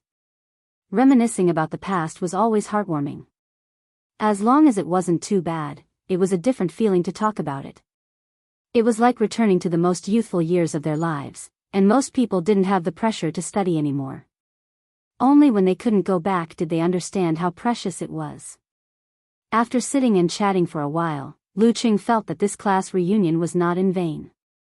After almost an hour, some people asked their friends to go to the free KTV to sing, play table tennis and badminton, and walk around the nearby mountain path to breathe in the fresh air. Lu Qing, Jiang Fei, and the others kept Old Wu and Mr. Xian company, talking and chatting. Many things that were inconvenient to talk about during their school days could now be talked about, like the truth behind the sick leave. There was less fear and awe between the teachers and students, and more comfort as friends. When it was almost 12 o'clock, the students gathered again and headed to the banquet hall of Nanyuan. There were more than 50 people, and after squeezing a little, 5 tables were set up. Each table had white wine, beer, red wine, coconut milk, and orange juice. Seeing that everyone was seated, Qiu Hailin stood up, holding a glass of red wine. Full of energy, she spoke like a speech. Everyone has graduated for a semester. Today, we are gathered here for the sake of our youth and friendship that will never fade. Teacher Wu and Teacher Xian have accompanied us for 3 years, taught us for 3 years, and worked hard for us for 3 years. Let us first toast to them. Everyone clinked their glasses against the glass turntable, then stood up and poured wine for themselves. It was a mess. Without a second thought, Lu Cheng took the coconut juice and poured himself a cup. "Hey, Lu Cheng, why are you drinking like a girl?" Tao Xiaofei, who was sitting at the same table, complained. More than 10 people glanced at him, but Lu Cheng didn't feel embarrassed. He said calmly, "I've quit drinking." At this moment, Qiu Hailin raised her glass. Cheers. As soon as she finished speaking, Tao Xiaofei said, "Wait a minute, we have a guy here who is not a girl. Why are you using a drink instead?" In a flash, everyone's eyes were fixed on the glass in Lu Cheng's hand, which was full of coconut milk. If it was in the past, Lu Cheng would have blushed and wanted to find a hole to hide in. He wouldn't be able to bear this feeling and would quickly change the drink in his glass for wine. But at this moment, he was calm and didn't think it was a big deal. He looked around, raised his glass, and said loudly, "Mr. Wu, Mr. Xian, and everyone, I'm now practicing martial arts with Songqing University Martial Arts Club. I've quit drinking, so I'll use a drink instead to toast to you." The foppish guy sitting in front of him was actually a good person. He never deliberately bullied his classmates, but he liked to talk dirty. He was also more self-centered and didn't care about other people's feelings, just like just now. Tao Xiaofei was immediately dissatisfied. "We haven't seen each other for half a year. What's wrong with drinking a little? What can this little bit of wine do to you? Can't you break the habit and drink a little for Mr. Wu, Mr. Xian, and us? You're not a good friend." Lu Cheng looked straight into his eyes. His smile didn't change, but his tone was firm. "Didn't Mr. Wu teach us that an ant's nest can destroy a 1,000-mile dike? Once you break the habit, you can't quit." Tao Xiaofei wanted to say more, but old Wu had already raised his glass and said, Okay, we're all here for a class reunion. Let's have fun. If you want to drink, drink. If you want to drink, drink. If you want to drink, drink. Don't force others. Female students, you have to be more careful. If you don't want to, you have to be careful," he said humorously and finished the light liquor in his glass in one gulp. "Cheers to the past 3 years. Cheers." The students also drank the drinks in their cups. Just as Lu Cheng sat down, Jiang Fei leaned over and said with admiration, "In that atmosphere just now, I thought I wouldn't be able to hold on. I could only drink a sip and it wouldn't be considered breaking the habit. I didn't expect you to be able to hold on. It's also a way to train my willpower. If I can't hold on to this level of pressure, how can I go on the road of martial arts in the future?" Lu Cheng said casually. At the dinner table, Tao Xiaofei made a face, but he didn't find fault with Lu Cheng. He just treated him coldly, not as affectionately as when they first met. After dinner, Qin Rui asked everyone to go to the North Garden to wait for the competition to start. He excitedly told Lu Cheng, Jiang Fei, and the others that the person in charge of the Golden Foundation would watch the competition in person. As long as they performed well, they might get more resources in the preliminaries after the new year. Therefore, both sides paid more attention to the competition. At the entrance of the North Garden, Qin Rui and the people from the Gushan Martial Arts School met up. Tao Xiaofei, who had been hanging around bars all year round, was obviously no stranger to this group of martial artists. He went up and talked cheerfully with the leader of the group. The underworld and martial arts schools were inextricably linked. Even if these thugs were unorthodox before, they would still want to learn proper martial arts after they had some money. They would want to improve their strength and gradually climb up the ranks. Since Tao Xiaofei had a relationship with Qin Rui, of course he would call the thugs from the Gushan Martial Arts School brothers. "Do you think Tao Xiaofei will ask the people from the Gushan Martial Arts School to beat you up?" Jiang Fei looked forward and said with a talent for provoking. If they really fought, he wouldn't worry at all. With Cheng's talent for endurance, even if he couldn't beat them, he could still walk them to death. Lu Cheng glanced at him and said, "Is it necessary? It's just a matter of persuading people to drink." Although he said so, he still used the condensation stance to eavesdrop on what Tao Xiaofei was saying from a short distance away. "Brother Feng, don't you think it's funny? A man who became a monk suddenly told me that he wants to quit drinking in order to practice martial arts. You're so powerful, but I don't see you not drinking in private. What's wrong with taking a sip or two? You don't give me any face. A pot of water doesn't make a sound, but half a pot of water does." No. I'm just complaining. We've been classmates for 3 years, so there's no need to fight over such a trivial matter. At most, we won't keep in touch with each other anymore. Lu Cheng listened and smiled slightly. Tao Xiaofei's nature was really good, but he was too self-centered. At this moment, his eyes suddenly froze, because a man in his 30s was walking towards him. He had a neat buzz cut, wore a short leather jacket, and wore shiny leather shoes. Just by looking at his appearance, he looked like an ordinary person you could find on the streets. But what caught Lu Cheng's attention at first sight was the vigorous qi and blood around him. When the body refining stage reached the limit, the qi and blood were close to the current peak, but they couldn't be integrated and controlled freely. Therefore, the vigorous qi and blood could almost be turned into a kind of fierce feeling. Those who had never met a professional ninth pin fighter might not be aware of this, but after meeting Lin Ke for a long time and fighting with Wang Yi, Yi Yaoding, and Zhou Yuaning, Lu Cheng was very sensitive.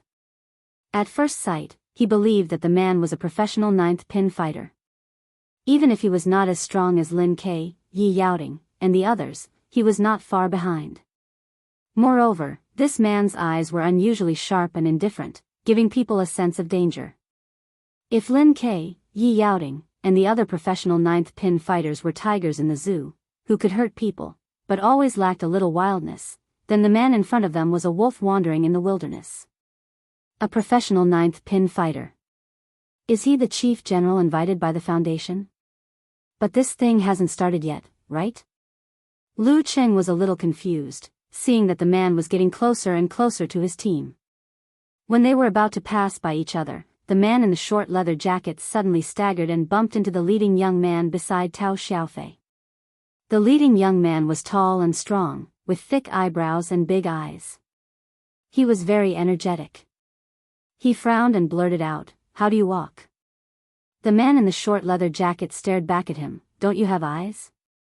As soon as his voice fell, his momentum suddenly burst and turned into a hungry hunting wolf, as if he had been waiting for a long time. Lu Cheng suddenly realized that he was here to pick a fight. To pick a fight against Gushan Martial Arts School.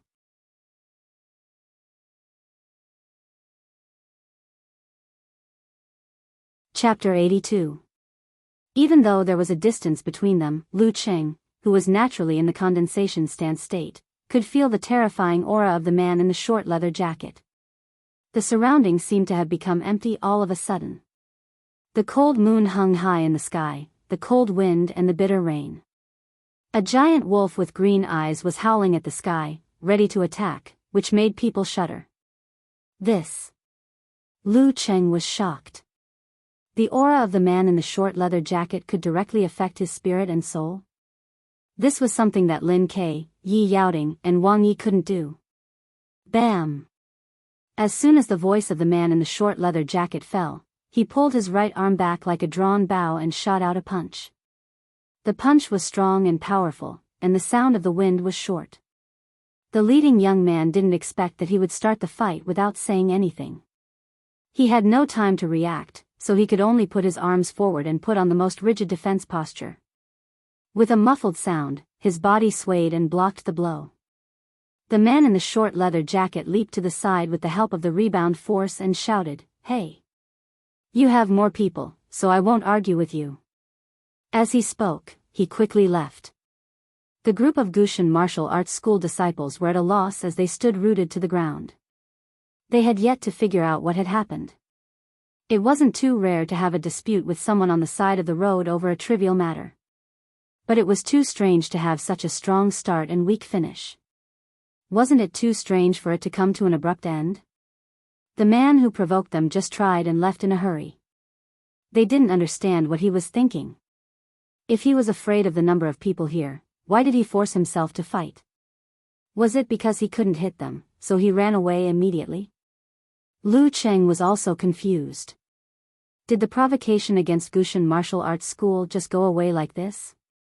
The other side had invited a mighty one of the professional ninth pin.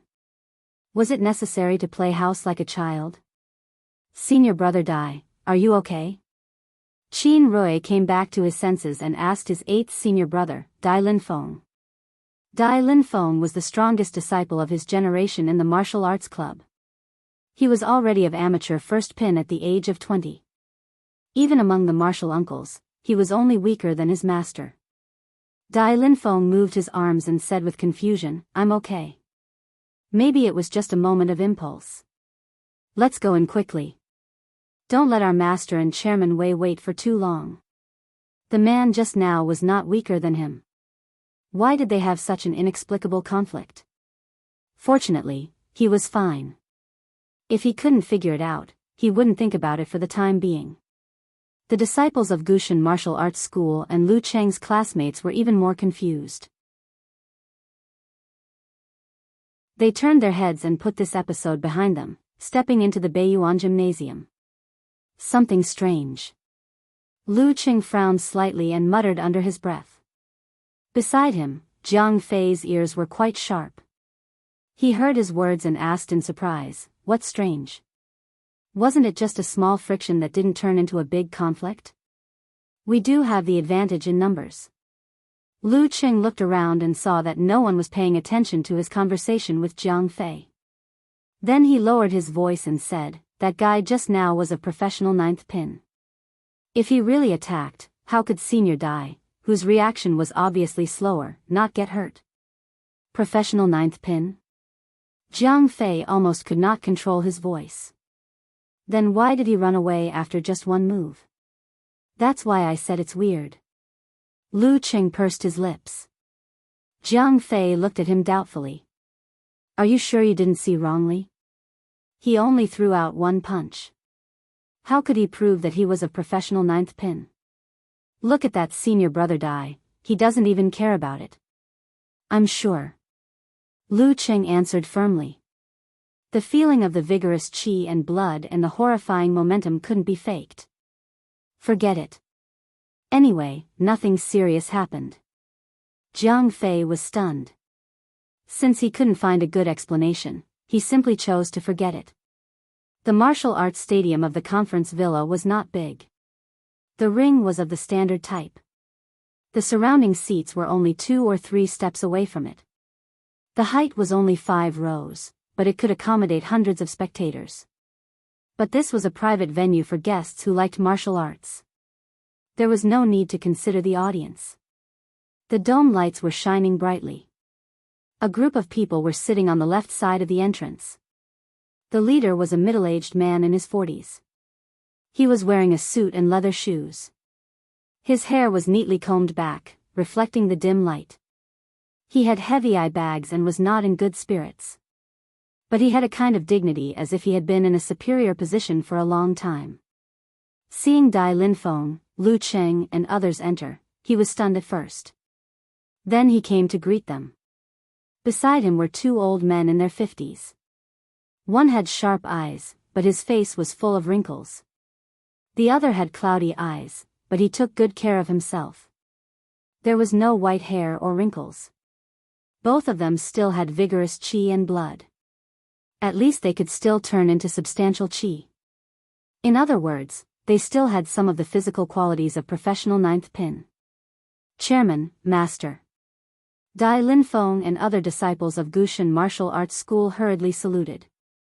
Chairman of the foundation Wei Renjie smiled and said, Dai Linfeng, you are in good spirits. Today you are going to show your strength. Who are these friends? Chairman, they are my high school classmates. Today is a gathering.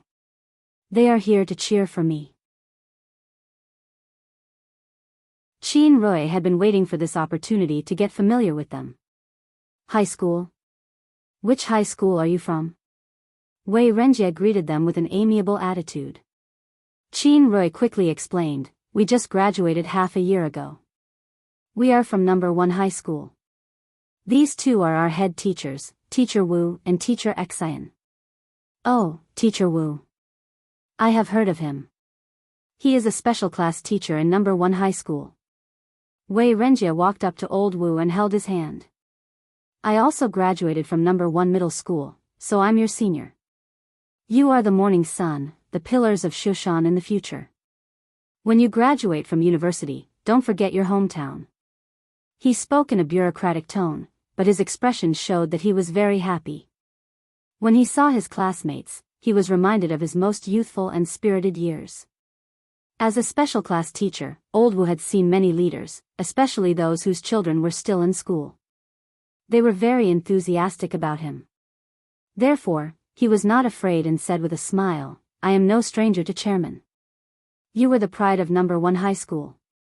After graduation, you applied to go back to your hometown. When the old principal talked about you, he was full of praise. His words scratched Wei Renjie's itch. He felt good from the bottom of his heart and said with a smile, I haven't seen the old principal in a long time. Come, let's sit together. What is the purpose of our team to participate in the preliminaries? First, it's to make Shushan famous.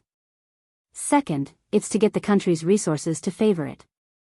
Third, it's to make everyone pay more attention to martial arts and increase their interest in strengthening their bodies. I'm very happy to have all of you here to watch this competition. It's a small achievement.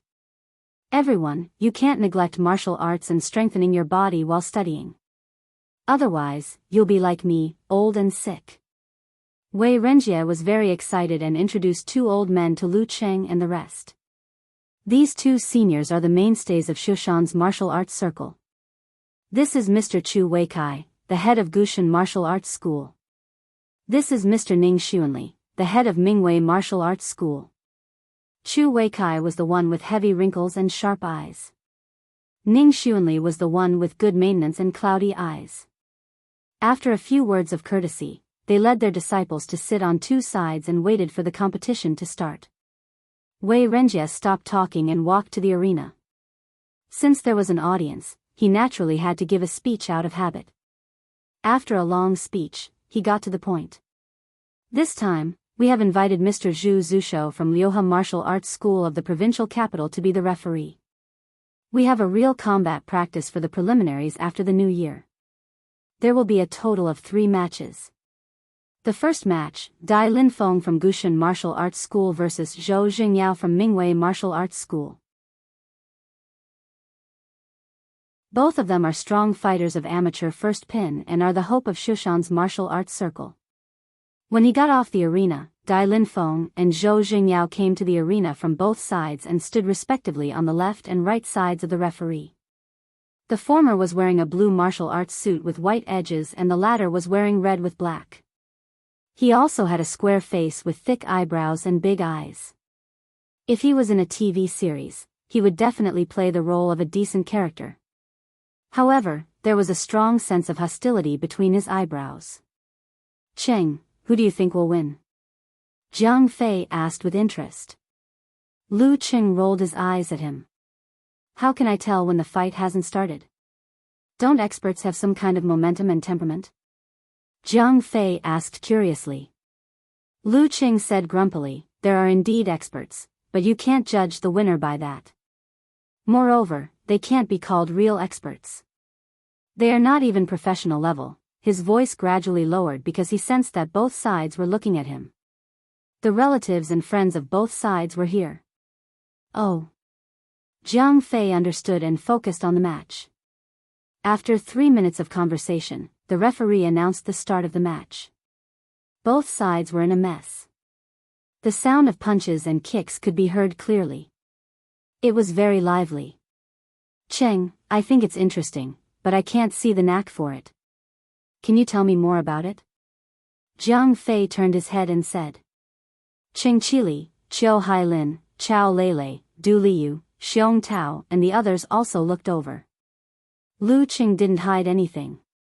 He said with a smile, Mingwei Martial Arts School takes the path of strong and fierce attack.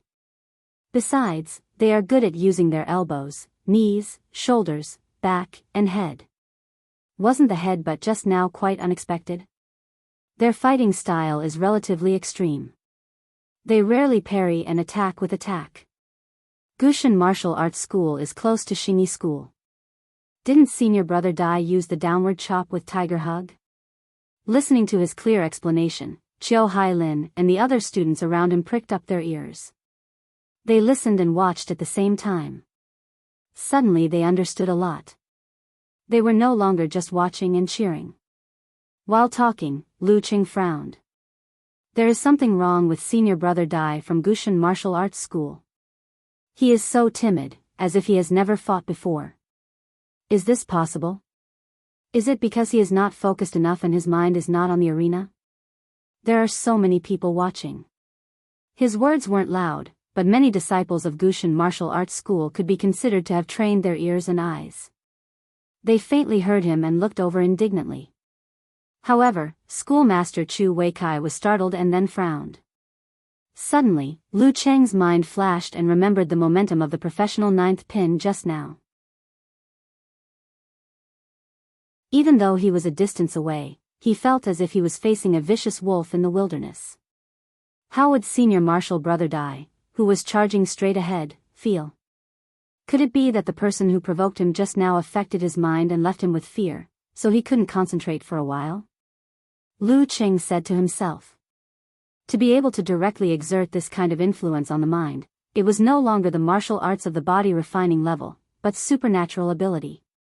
The provocation just now was to create an opportunity for senior brother Dai to be affected mentally, so that he couldn't use his strength and failed miserably in front of the foundation's chairman. And this method couldn't be found out after the fact, so there was no way to explain it. No wonder the whole thing was so anticlimactic and confusing. Just as he finished speaking, he suddenly felt a few pairs of eyes looking at him. He looked over and saw that Gushan Martial Arts School's Chu Weikai was shocked. He retracted his gaze and grabbed the disciple beside him to ask in a low voice. The other pairs of eyes were from Mingwei Martial Arts School. Schoolmaster Ning Xunli slowly turned his head and his eyes were half closed again. At this moment, Dai Linfeng's movements were slightly sluggish, and Zhou Jingyao seized the opportunity to hit him with a whip kick. He lost his center of gravity, broke his stance, and retreated quickly. Then he was attacked and directly fell out of the arena. Zhou Jingyao wins. The referee announced the result. Qiu Hailin, Chao Lele, and the rest turned their heads and looked at Lu Qing. They were quite surprised by his prediction just now. Qing, you didn't learn anything else after joining the martial arts club, but your judgment and commentary skills have improved a lot. Qiu Hailin joked. Chao Lele also joined in and joked, even if you didn't learn any martial arts, you can still make a living with this. Before Lu Qing could say anything, Jiang Fei beside him said loudly, Qing not only has a good judgment and commentary skills, but his martial arts are also very good. I feel that he is no worse than the one on the arena just now. In a flash, everyone looked over. Some were surprised and some were amused, which made Lu Qing blush slightly. Jiang Fei also lost his momentum and said with a dry laugh, it's just a feeling. It's just a feeling. Seeing Lu Qing looking at him with hidden bitterness, Jiang Fei hurriedly said in a low voice, you didn't say that I can't talk about your martial arts.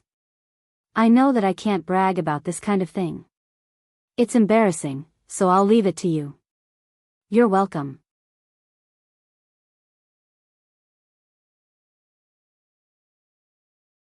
Chapter 83. Lu Qing was stunned. He carefully recalled what he told Fatty Jiang and realized that he didn't mention that he couldn't say that his martial arts had improved by leaps and bounds. He only asked him to forget that he had dealt with the thugs of the underworld in a few moves. Because of Fatty Jiang's surrender, there was a burst of good-natured laughter around, as if they had finally found something fun other than martial arts. Forget it, I don't intend to hide the fact that my martial arts level is close to the professional level. If I enter the finals of the National University Martial Arts competition in the future, there will be satellite TV broadcasting, so I can't hide it even if I want to. It's just that I don't have to take the initiative to mention it in front of my high school classmates. If I tell everyone that I've recently awakened my martial arts talent and reached the professional level in less than half a year. I've even defeated 2 ninth pin experts, it'll be too obvious, too superficial, and too embarrassing. Damn it, isn't this what Fatty Jiang said just now? Lu Qing calmed down as these thoughts flashed through his mind. He was calm and collected in front of everyone's gazes. He wasn't going to explain or prove himself. It's up to them whether they believe it or not. Fatty Jiang, your intuition is never right. Xiao Hailin teased him with a smile. She glanced at Lu Cheng and said, "Hey, do we have to call you Hero Lu?" Xiao Lele also joined in. "I can't believe I've been desk mates with a hero for 2 years. What an honor." Fatty Jiang was a little anxious when he saw the similar attitude of the students who heard the conversation just now. He was about to argue when Lu Cheng suddenly opened his mouth with a serious expression. "You can't call me that." Xiao Lele, Ching Chili, Du Liu, and the others were stunned, thinking that their joke had gone too far. Xiao Hailin subconsciously asked, "Why?" Lu Cheng suddenly laughed. "You can't call me old. Call me young hero. Understand? Young hero Lu." Pfft. Everyone around burst into laughter. Jiang Fei leaned forward and backward, his fat jiggling. "Damn it, Cheng, you're getting funnier." Xiao Hailin also laughed. She looked at the person beside her and said, "Lele, Cheng wasn't so talkative before, right?" She studied in the capital and learned some local words and phrases. Xiao Lele wiped the corners of her eyes. Although he wasn't introverted at that time, he wasn't so cheerful either. "It's so funny." After joking around for a while, the disciples of Gushan Martial Arts School and Mingwei Martial Arts School retracted their gazes. It was too degrading to compare themselves with others bragging. At this moment, Dai Linfeng came back from the other side of the ring with a gloomy face, as if he had realized that he had been tricked. The chairman of the foundation, Wei Renjie, shook his head slightly and whispered a few words to old Wu beside him. He stood up and waved at Lu Cheng. "I didn't expect there to be a student in our number 1 middle school who is proficient in both the pen and the sword. Lu Cheng, come over and have a chat." Lu Cheng's comments about the competition were only heard by the nearby students, some disciples of the 2 martial arts schools who had good hearing and sight, and the club masters who had reached professional 9th pin. Due to the noise around, Wei Renjie didn't pay attention. However, Fatty Jiang's raised voice came into his ears and aroused his curiosity. He asked old Wu about Lu Cheng's name, school and other information. As soon as he said that, 200 to 300 pairs of eyes fell on Lu Cheng, making him the center of attention in the arena. Xiao Hailin, Xiao Lele, Du Liu, and the others had strange expressions on their faces. They were worried that Wei Renjie would take Lu Cheng's words seriously and treat him as a master. If he made a fool of himself, he wouldn't be able to clean up the mess. On the other hand, Tao Xiaofei and the disciples of the 2 big martial arts clubs were gloating. "Who told you to boast?" Yao Kong, a disciple of Mingwei Martial Arts School who rarely looked away from his phone, also found it funny. He mentioned it to someone on QQ as an interesting thing. Lu Qing deliberately stared at Jiang Fei, then left his seat and walked to the first row. He wasn't afraid of the chairman of the foundation at all. He didn't even respect him. As far as he was concerned, he had yet to enter society. Things like officials and leaders were vague. He was afraid of counselors, lecturers, professors, principals, and masters. It was only natural for him to be in awe of powerful martial artists. As for other things, he didn't expect much from others. A newborn calf wasn't afraid of tigers. "Hello, Chairman," he said politely. Wei Renjie pointed at old Wu and teacher Xian beside him and said with a smile, "Just now, the 2 teachers were praising you. They said that you're hardworking and diligent. They said that you've caught up with them and got admitted to Songqing University. Not bad. God helps those who help themselves." When I was admitted to number 1 middle school from a small-town junior high school, my foundation was also very weak. Others took more than 6 years to learn foreign languages, but I only took 3 years. Others have already touched on the content of high school, but I don't know anything about it. But as long as you're willing to work hard and find the right method, you can still do it. Without waiting for Lu Qing to answer, he made an empty seat for him and asked casually, I heard that you joined Songqing University Martial Arts Club. What's your level now? Lu Qing thought for a while and said truthfully, I've only been practicing for a semester. Yes, he had only been practicing for a semester. As for the effect, that was another matter. At this time, the referee announced the start of the second match. Zhou Jingyao from Mingwei Martial Arts Club, who had just won, continued to fight against another disciple of amateur first pin from Gushan Martial Arts Club, Kong Feiyue. Wei Renjie watched the match and said, How do you feel after a semester of practice? Do you have a lot of actual combat? He knew from old Wu that Lu Qing didn't have any foundation before, so he didn't think that he could improve by leaps and bounds after a semester of practice. He understood that it was just a group of boys and girls bragging. The reason why he asked Lu Qing to come here was mainly to ask about something else. Our coach is an expert specially invited by the principal. It is said that he was at the level of physical invulnerability. He taught us very professionally, like still stance. With a few jokes, he let us understand the essence. As for actual combat, I'm sure he didn't have much actual combat experience, Lu Qing answered frankly. Hearing that the coach of Songqing University Martial Arts Club was a former mighty one of physical invulnerability, Wei Renjie seemed to be more interested. He smiled and said, Lu Qing, can you tell me in detail about your usual training schedule and actual combat preparation before the university martial arts competition? This is what I'm thinking. After the preliminaries have decided on the leading members and invited the leading members, we'll do intensive training and actual combat practice for the next preliminaries. Therefore, I'd like to ask you about the experience of the Songqing University Martial Arts Club.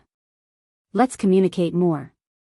Seeing that his attitude was good, Lu Qing organized his words and said, We usually have classes, so we can only train from 8 to 12 every day. But according to our coach, this is enough. At most, we can add 2 or 3 more hours. If we get tired of training, it's easy to hurt our body. Every time we train in the order of still stance, moving stance, strength training, footwork practice, fighting practice, and pair practice. As for actual combat, before the district competition of the University Martial Arts Competition, the main force and the substitutes will have actual combat competition under the supervision of the coach. Usually, we'll also be asked to participate in some small challenge tournaments nearby to accumulate experience. Wei Renjie listened attentively and asked his secretary to remember from time to time. In the end, he said, Not bad, not bad. The experience of Songqing University Martial Arts Club is worth learning. He then asked some specific questions. Lu Qing answered truthfully if he knew something, and honestly if he didn't know something, he didn't make it up. When they finished the topic, the competition on the stage was also coming to an end. After a fierce battle, Zhou Jingyao defeated Kong Feiyue. But he was exhausted after 2 consecutive battles, so he voluntarily left the stage. The third match was between Shinjin Song of Mingwei Martial Arts School and Qin Rui of Gushan Martial Arts School. The former was of amateur first pin, while the latter was of amateur second pin. Qin Rui, come on! Under the leadership of Chiu Hailin, the students of Class 4 shouted and cheered loudly. Wei Renjie directly remembered this name, which made Qin Rui's body tremble slightly in the arena. He's improved pretty fast. Lu Qing thoughtfully cheered for his classmates. At the beginning of the second half of the third semester of high school, Qin Rui just passed the ranking event and reached amateur fourth pin. But now, in less than 11 months, he had improved a full 2 pins, which showed that he was indeed talented and hardworking. Looking at his tall and strong figure, he really had an advantage in the amateur level. After a hard battle, Shen Jingsong, who was taller than Qin Rui, barely defeated the 190-meter tall Qin Rui, which made Lu Qing and the other students disappointed. After all, they were Qin Rui's relatives and friends. After losing all 3 battles, the people of Gushan Martial Arts School looked quite gloomy. Originally, the strength of both sides was about the same. But when the main force, Dai Lin Feng, made a mistake, they naturally lost. But they still had to come to Wei Renjie with the people of Mingwei Martial Arts School and accept his post-match summary. After a long speech, Wei Renjie saw Lu Qing next to him and suddenly smiled. He pointed to Zhou Zhengyao, the main force of Mingwei Martial Arts School, and said, "Little friend Zhou, you are in the limelight today. Here is a student who is good at both civil and martial arts. He gave me a lot of advice just now. I think he is lacking in actual combat experience. Why don't you give him some pointers while the referee is still here?" He was very satisfied with Lu Cheng's honest answers, so he wanted to help him gain some actual combat experience. Lu Cheng was both amused and annoyed. Am I lacking in combat experience? Behind him, Jiang Fei immediately cheered loudly. He was quite confident in Lu Cheng. After all, Cheng wouldn't lie. If he said he had the strength of amateur first or second pin, then he definitely did. Even if he couldn't beat Zhou Zhengyao, he could let his classmates know the power of Superman Cheng by fighting a fierce battle with him. Tao Xiaofei and the others were waiting for a good show, so they all cheered. Zhou Zhengyao couldn't help but laugh, but he couldn't not give face to Wei Renjie, so he walked up to Lu Cheng, stretched out his hand and said, "Zhou Zhengyao, what's your name?" Zheng as in the name of righteousness, Yao as in the name of Xuanyu. Lu Cheng, Lu as in building, Cheng as in success. At this point, Lu Cheng didn't care anymore. Just fight. Anyway, Wang Su's enemies wouldn't suspect him. After all, they hadn't contacted each other for more than 3 years. Even if they knew he was good at martial arts, they wouldn't connect the two of them. There were too many people more suspicious than him. Shaking hands, Zhou Zhengyao pointed to the ring and said gracefully, "Please." Watching the two of them walking to the ring, Yao Kong, a disciple of Mingwei Martial Arts School, who had been playing with his mobile phone, saw a joking reply from a netizen. Maybe that guy is really a master? Really a master? Yao Kang's heart skipped a beat.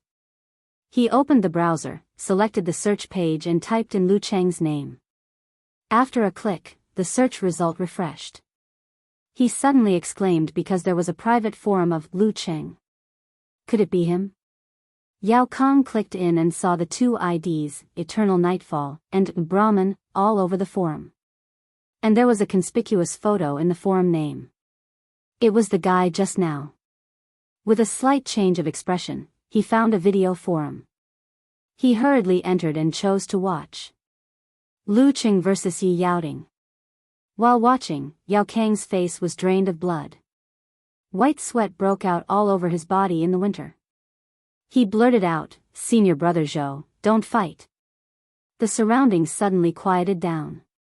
Many blank and surprised eyes looked at him as if they were looking at a lunatic.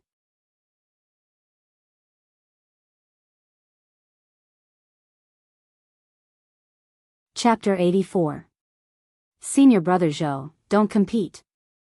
Yao Kang's slightly hoarse shout reverberated in the small martial arts arena, attracting the attention of the crowd. They were all at a loss and were surprised.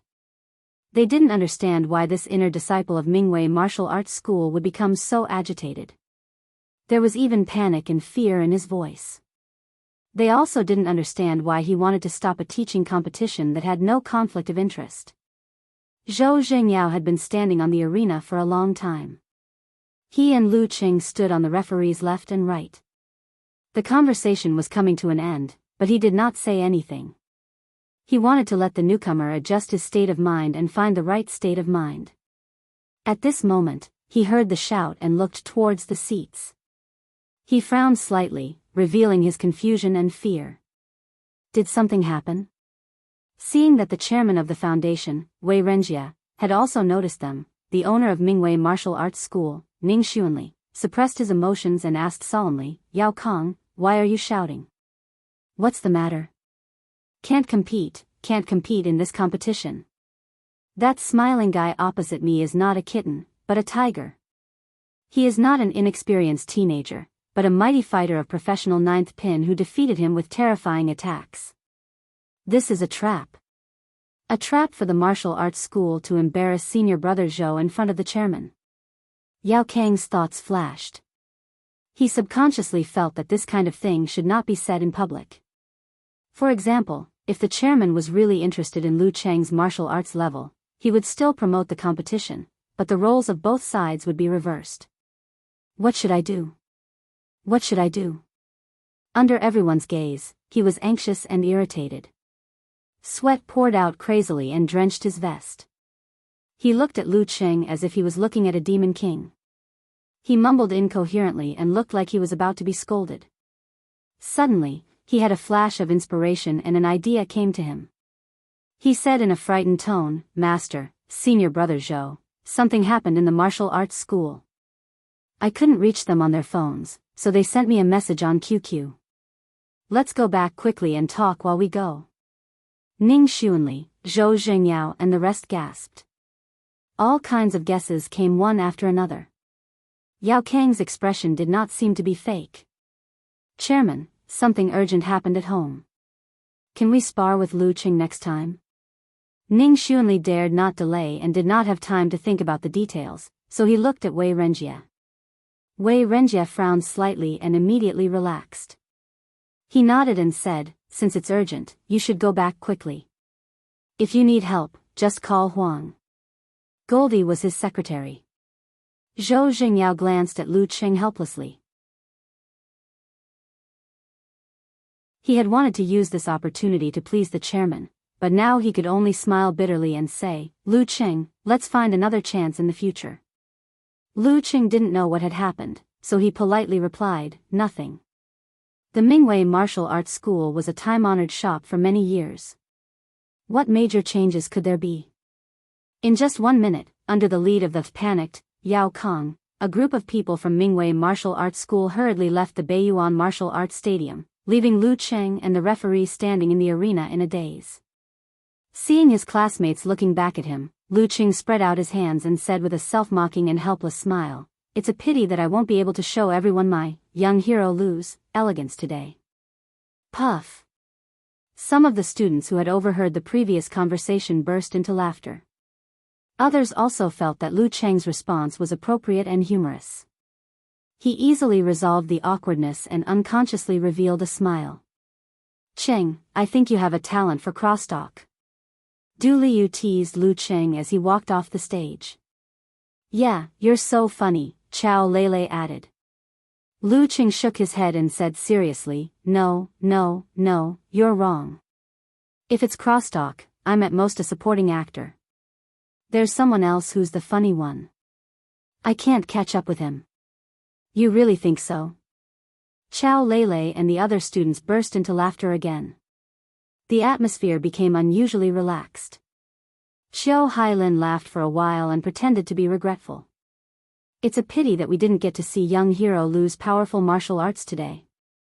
When will you have time to show us a move or two?" "If there's a chance," Lu Cheng answered with a smile, unperturbed. Jiang Fei, who was beside him, was really regretful. He whispered, "I was waiting to show off for you. What a pity that the Mingwei Martial Arts School had to be in trouble at this time." After such a scene, the students of Class 4 all knew that the scholar, Lu Cheng, who was not very cheerful before, had become humorous and interesting. It seemed that he also knew a little martial arts. After leaving Beiyuan, Wei Renjie returned to the city. The reunion continued. Tao Xiaofei took Old Wu and the others to the chess room. Du Liu, Xiong Tao, and the others played basketball. A group of boys insisted on playing table tennis and badminton with the girls. A few of them walked outside in the cold mountain wind. Lu Cheng, Jiang Fei, and Qing Qili entered the free KTV. Under Lu Cheng's hint, Jiang Fei also persuaded Xiao Hailin and Chao Lele to come over to create an opportunity for Qing Qili, who was privately known as the Prince of Love Songs. Listening to Qing Qili singing the old song, the most beautiful, affectionately, and watching the girls whispering to each other, Lu Cheng didn't have the impulse to grab the microphone.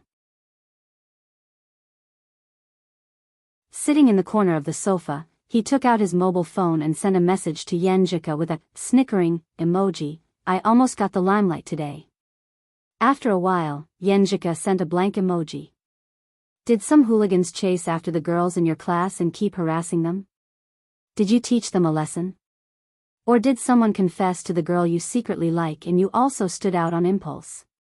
At the critical moment, you snatched the bride, rushed to express your feelings? What kind of speculation are you making? Lu Qing expressed his feelings with ellipses. Aren't you the girl I secretly like? At this time, the song echoed around them. You are the most beautiful in my heart. Yenjika sent a smiling emoji. Isn't this often written in novels? What kind of novel are you reading? Lu Qing sent a dazed emoji. Yenjika sent a proud emoji with shining teeth. Romance novel. Is there a problem? No, there's no problem. I'll beat up whoever says there is a problem. Lu Qing replied flatteringly and changed the topic. Didn't I mention that Xiushan is going to organize a preliminaries team? Yeah, your classmate from Gushan Martial Arts School is going to compete with Mingwei Martial Arts School in the North Garden of the Conference Villa. They want you to go and cheer for them. Did you challenge both of them? That's not like you. Yenjika pushed up her glasses and said. She knows me well. Lu Qing felt happy in his heart and the smile on his face became bigger. My parents gave birth to me, but Coach Yen knows me well. When we met up with Gushan Martial Arts School on the way to the North Garden, we met a professional 9th pin master. He pretended to have a small conflict and attacked Dai something senior from Gushan Martial Arts School. A professional 9th pin master? Could it be the professional 9th pin master who attacked your childhood friend's gang that night? Otherwise, how could we meet two young professional 9th pin masters in Xiushan? Yenjika sent a contemplative emoji. Lu Qing sent a sniffling emoji. It can't be so coincidental, right? It's almost Chinese New Year. It's normal for those professional 9th pin masters to go home for Chinese New Year. Yenjika sent a, who am I, where am I, what am I doing, emoji and said, but I don't think it's so coincidental. I recall that the next morning after your childhood friend's bar was attacked by a professional 9th pin master, Gushan Martial Arts School received a challenge from Mingwei Martial Arts School, which led to today's competition. On the way, a professional 9th pin master came to pick a fight. Is it a coincidence? Well, now that you mention it, it's possible. Wang Su said that no one was killed that day and the matter was suppressed. That professional 9th pin master really dared to move around. Lu Qing recalled the details and found that Yenjika's words made sense. He praised her from the bottom of his heart. You're really wise, Coach Yen. It seemed that Wang Su's opponent was inextricably linked to Mingwei Martial Arts School. Since the professional 9th pin master's attack didn't succeed, he might as well use it on the preliminaries. Yenjika sent a gleaming white teeth emoji and said, now you understand my reasoning ability? I've read countless detective novels and comics such as Sherlock Holmes, Agatha, Ling Xiao, Kenichi, Detective Conan and so on. I'm a master who has mastered 1785 secret room killing methods. Are there so many secret room killing methods? Lu Qing asked subconsciously. He used to be addicted to detective novels. Yenjika sent a laughing with arms akimbo emoji and said, don't worry about these details. Please call me Detective Famous. Okay, Miss Detective Yen. Lu Qing said with a prostrating emoji. Miss, I'm not that old yet. It's not serious enough to call me classmate. Yenjika sent a so embarrassed emoji. Lu Qing had an idea and sent a smirk emoji. Then I'll call you Detective Fairy. Pfft. Yenjika seemed to be speechless. Fatty Jiang glanced at Lu Qing, then turned his head to look at Chao Lele and Qiu Hailin who were singing together. He clicked his tongue and said, Qing, your smile is so F***king, how do I put it? Disgusting. If you're so capable, you can also find a girl who is so disgusting. Lu Qing mocked Jiang Fei, who had been single for thousands of years. Jiang Fei's expression suddenly became sluggish. He felt the cold wind and was hurt by 10,000 points. Lu Qing didn't care about him. He saw Yan Jika finally replied. Okay. Then what? With a big smile on his face, Lu Qing typed quickly, that professional 9th pin fighter didn't directly hurt Senior Dai as I thought he would. Instead, he just bumped into him and left quickly. But when they bumped into each other, I happened to be using the condensation stance and felt like I was in the desolate wilderness facing a wolf. At first, I didn't pay much attention to it. But when Senior Dai started to shrink back and seemed to be unable to concentrate, I started to suspect that the professional 9th pin fighter just now had a supernatural ability to affect my mind without leaving any trace, planting fear and changing the result of the match. It's not necessarily a supernatural ability. Secret Manual of Killing and Dark Infinite Scripture have similar secret methods of spiritual aura, which are quite strange. To put it more accurately, they are the unique skills of the Death Sect and Dark Sect. Yenjika said with an "I'm very serious" emoji.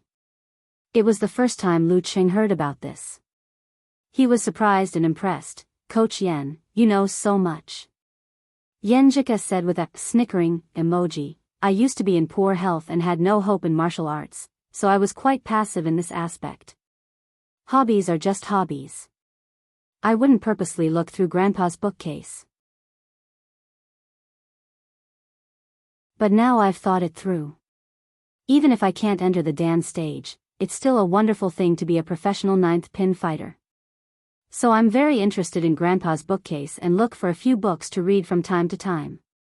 On the minibus going down the mountain, Zhou Jingyao stared at Yao Kong and said in a low voice, "What's going on?" "The martial arts school is fine." He had already called the junior who stayed in the martial arts school. Yao Kong passed the phone to him and said, "Senior Zhou, look at these videos. They are the videos of that student, Lu Cheng's competition." His face was slightly pale with fear, but there was a hint of pride in his expression. He felt that he had stopped a plot against his own martial arts school. Zhou Jingyao looked at him suspiciously and watched the videos with the other junior brothers. The schoolmaster, Ning Xuanli, sat at the side and waited for the report after seeing that the martial arts school was fine. While watching the videos, Zhou Jingyao suddenly raised his head and looked at Yao Kong in horror. He blurted out, "Is this really that Lu Qing?" Not to mention Lu Qing, even the girl of professional 9th pin who was competing with him was powerful enough to beat the crap out of him. How powerful was Lu Qing, who defeated his opponent with violent attacks? If they were to have a teaching competition, the result would be unimaginable. Yao Kong recalled what he had seen and still trembled a little. "I've checked the information, it's him, this is a trap for us." Ning Xuanli was getting more and more confused. He said hurriedly, "Give me the phone."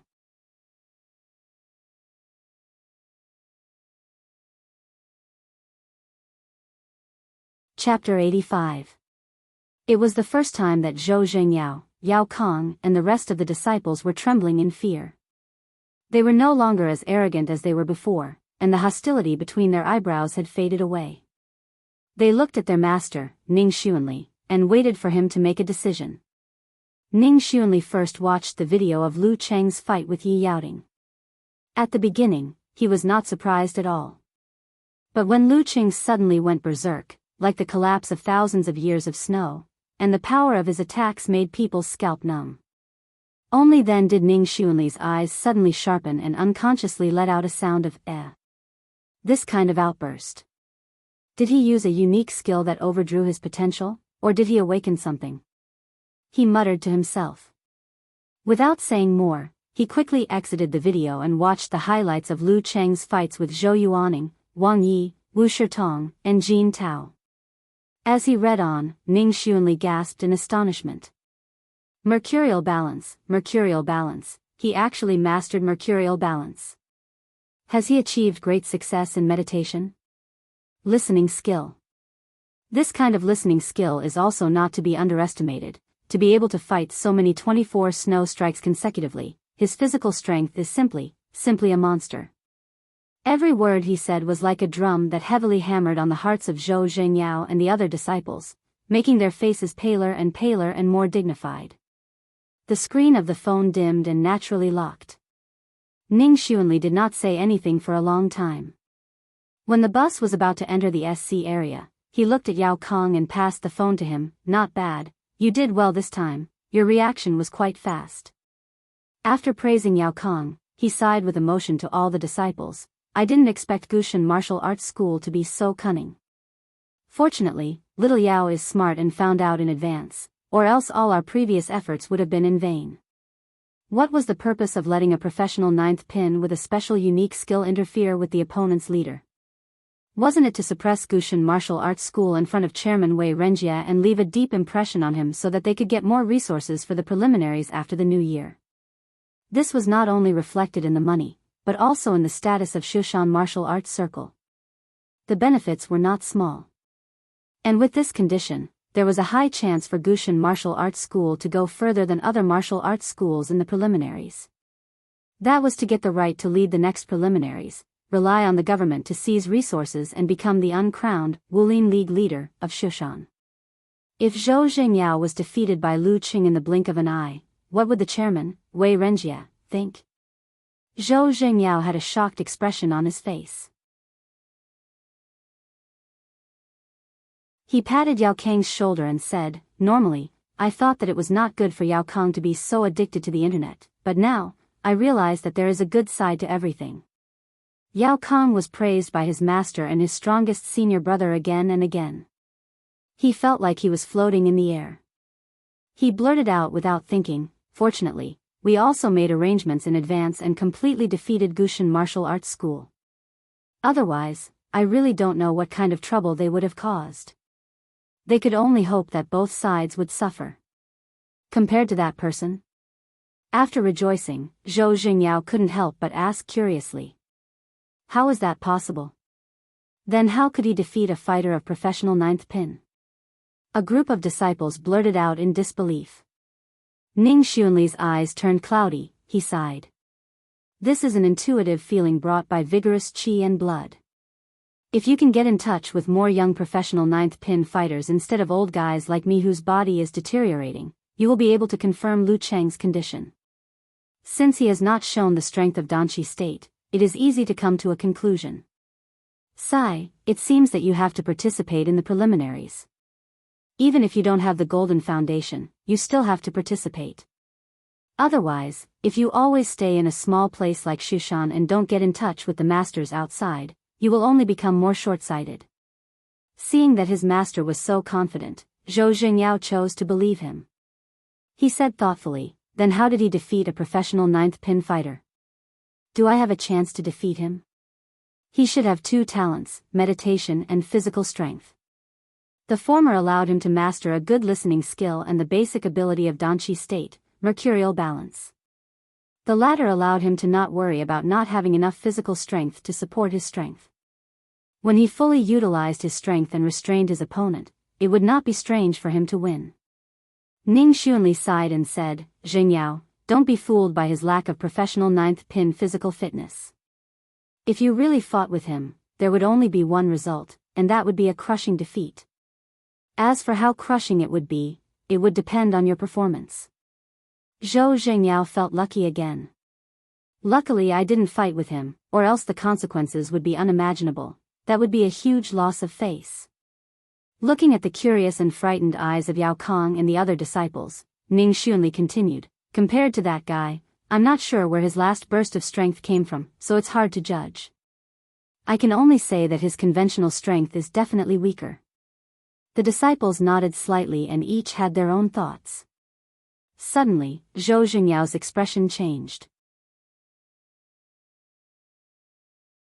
He said in a low voice, "Is Gushan Martial Arts School going to promote him as the leading fighter of the preliminaries? He graduated from No. 1 middle school, so he should be a master born and bred in Shushan.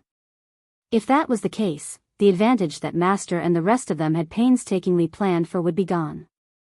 The formation of the team for the preliminaries would definitely seek the opinion of the leading fighter." Yao Kang and the others suddenly woke up. They did not expect Gushan Martial Arts School to have such a drastic move. Panic appeared on their faces. According to the original plan, they planned to use this advantage to recommend a professional powerhouse who had some connections with them after they had obtained the right to take control of the competition. Master, should we quickly contact a few professional masters from Shushan? A disciple quickly asked. Ning Xuanli waved his hand, his cloudy eyes were calm. Don't worry, it's not a good thing for all the martial arts schools to decide on the leading fighter too early.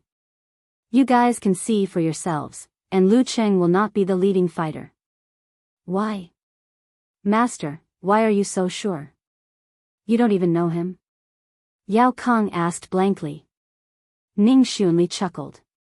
He has the strength close to professional level at the age of 18, and possesses the two great talents of meditation and physical strength. Would such a person like him be interested in the leading fighter of the preliminaries in a small place like Shushan? Moreover, he's studying in a university in another city. Wouldn't it be tiring for him to travel back and forth once or twice a week? Money makes the world go round. As long as the conditions are right, why can't he join a hometown team? Isn't he studying in a university to earn money? Zhou Zhengyao frowned. Ning Xuanli calmly replied, his fighting style is 24 blizzard strikes, and he has already mastered it. Obviously, he has inherited it and has his own way of development. If he really wants to gain more combat experience, he doesn't lack methods, and he won't be too concerned about money for now. Alright, let's not talk about this anymore. He probably helped Gushan Martial Arts School because of his classmate, Qin Rui.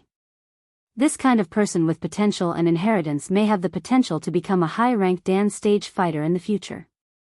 Even if you can't rope him in, don't offend him. We won't be in the same circle for a long time, and there won't be any conflicts of interest. Understand? Zhou Zhengyao, Yao Kong, and the rest nodded solemnly. Understood. To be honest, after discovering that Lu Cheng was so strong and so young, as one of the few masters in Shushan, Zhou Zhengyao was a little in awe and also a little jealous. He was afraid that Lu Cheng would steal the limelight and occupy the position. Now that he heard his master's explanation, he immediately calmed down and was more in awe and admiration. That's right, we won't be in the same circle, what's the point of fighting? Ning Xuanli half closed his eyes again as usual and sighed in his heart. Of course you won't be in the same circle. How can a sparrow and a swan be in the same circle? In the free KTV of the conference villa, under the urging of Jiang Fei and Lu Cheng, Qiu Hailin generously sang an old song with Qing Qili. Their voices echoed in the room, each with its own unique characteristics. While listening to the song, Lu Cheng was still holding his phone and chatting with Yan Zhika about what happened before. He had already reached the end of the conversation. It's a pity that something happened to Mingwei Martial Arts School at that time. Otherwise, I would have already shown my power and made my classmates' jaws drop to the ground. Yan Zhika laughed while covering her mouth. That's right, that's right. I'm still waiting for young hero Lu to make a dazzling appearance and shock Shushan so that I can feel honored. At that time, I can tell those who don't believe me. Look. See. Lu Cheng in the next class is the genius I was talking about. Sigh, I missed the opportunity to show off just like that. Lu Cheng deliberately sent an emoji of beating chest and stamping feet. Yan Zhika touched her head and said, actually, it's good that you didn't fight. Getting involved in the fight for the right to lead the preliminaries will probably cause a lot of trouble. By the way, what are you doing? Is the class reunion fun? What am I doing? Chatting with you. Lu Cheng said with a smirk. The most interesting part of a class reunion is actually gathering together to chat and reminisce about the past and gossip. Yan Zhika sat and nodded. Well, sometimes I miss the high school life. Does this mean that we are getting older? The older we are, the more we miss. I think it's the nostalgia for the past life. Lu Cheng tried to hold back his laughter. Girl, you are only 18 years old. And you are almost 1 year younger than me. My birthday is on February 2nd and yours is on December 9th. Speaking of which, it's almost my birthday, previously on Yenjika's birthday, he didn't dare to give her a present because their relationship wasn't as close as now. Well said. But don't think that you can avoid the question. I just asked what you are doing now. Yenjika deliberately said with an emoji of anger. Lu Qing snickered and replied, Fatty Jiang and the others are singing karaoke. I am hiding in the corner and chatting with you. Hee hee, why aren't you singing karaoke? Didn't you say you are a microphone hog? Yenjika asked with a smile.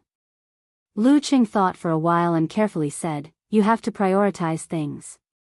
How can singing karaoke be more important than chatting?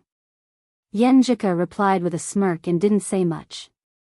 After chatting for a while, her replies slowed down because her parents were finally on vacation and had flown to Jiangnan.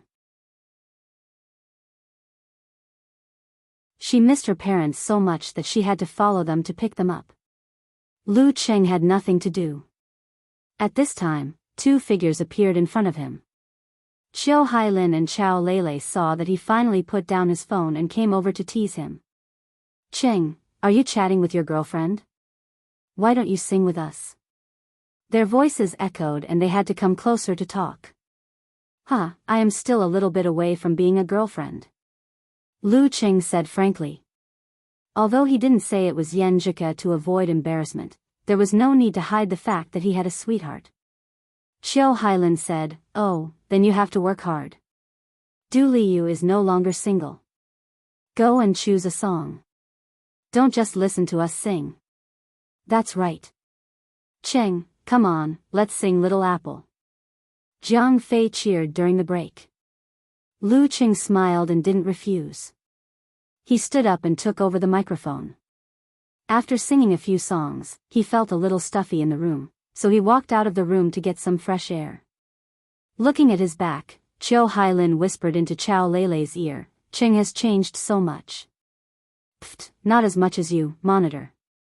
Chao Lele joked. Qiu Hailin shook her head. It's not the same. I changed in appearance, but he changed from inside out. He has a temperament. That's true. I have been desk mates with Lu Qing for 2 years. Although I feel that he is not a stuffy person, he is good at chatting and is quite humorous. But he is totally different from now. At that time, he seemed to lack confidence and was not generous enough. He seemed to be more timid. Chao Lele was a girl who was good at observing others. Qiu Hailin teased, why? Are you moved? What a pity. Your old desk mate has a target. Bah. How is that possible? I like the pretty boy type. Chao Lele retorted with a smile. Coming out of the room, Lu Qing walked through the hall and came out. The cold air blew on his face, making him feel refreshed. Not far away, Qin Rui was squatting by the frozen pond, smoking and looking depressed. What's wrong? Haven't you recovered yet? Lu Qing walked over and asked. Qin Rui sighed. Yeah. I know you will persuade me that winning and losing is a common thing for martial artists. But I always feel depressed. No. I won't persuade you. Failure is failure. How can it be a common thing? What I want to persuade is that after knowing the pain of failure, you should work harder instead of smoking here. Lu Qing told him how he felt at that time. Qin Rui was stunned and looked at Lu Qing. Why do I feel that what you said makes sense? Right? Since you want to work harder, quit smoking. Smoking is bad for your lungs. You should know how important the lungs are in martial arts. Lu Qing persuaded. Of course, it was their business whether they listened or not. He wouldn't force them. Okay. Qin Rui thought for a moment and put out the cigarette. He looked more determined. Qing, I'll call you Qing. Don't lower yourself to Tao Xiaofei's level. He is a good person, but he doesn't know how to take care of others' feelings. Don't worry. I don't care about that. Lu Qing answered calmly. They chatted for a while. Qin Rui, who had regained his morale, couldn't wait to start training on the spot. He said to Lu Cheng, "I've met my classmates, chatted with them, and drank with them. This gathering is worth it. There should be nothing else. You tell Monitor that I'll go back first." "Huh, since the martial arts school lost the competition, I think it's better to be with them." "Okay. Be careful on your way back," Lu Cheng reminded him. Qin Rui also teased him. "It's a pity that I couldn't see young hero Lu's style today. Show me some of your moves when you have time." He entered the main city of Shoshan by an online taxi. He went back home first and then went to Gushan Martial Arts School. When he passed by Mingwei Martial Arts School, he happened to see Zhou Jingyao coming out. Damn, I should have taken a detour. Qin Rui felt that he would be laughed at and irritated by Zhou Jingyao's arrogance. But he was sure that he couldn't beat him. "Hey, Qin Rui, your class reunion is over?" Zhou Jingyao was surprised to see Qin Rui, but then he greeted him with a smile. Qin Rui said sullenly, "No. I came back early. It's none of your business." Zhou Jingyao tried to make his smile friendly. "You fought well before, but you were a bit impatient. You should be able to improve after you get rid of your temper." "Well, I have something to do. Let's talk more when we have time." Qin Rui was confused. It was the first time that he saw such a kind Zhou Jingyao. Seeing Zhou Jingyao's back disappear on the other side of the road, he finally came to himself. He touched his cheek and blurted out, "Psycho. Inexplicable."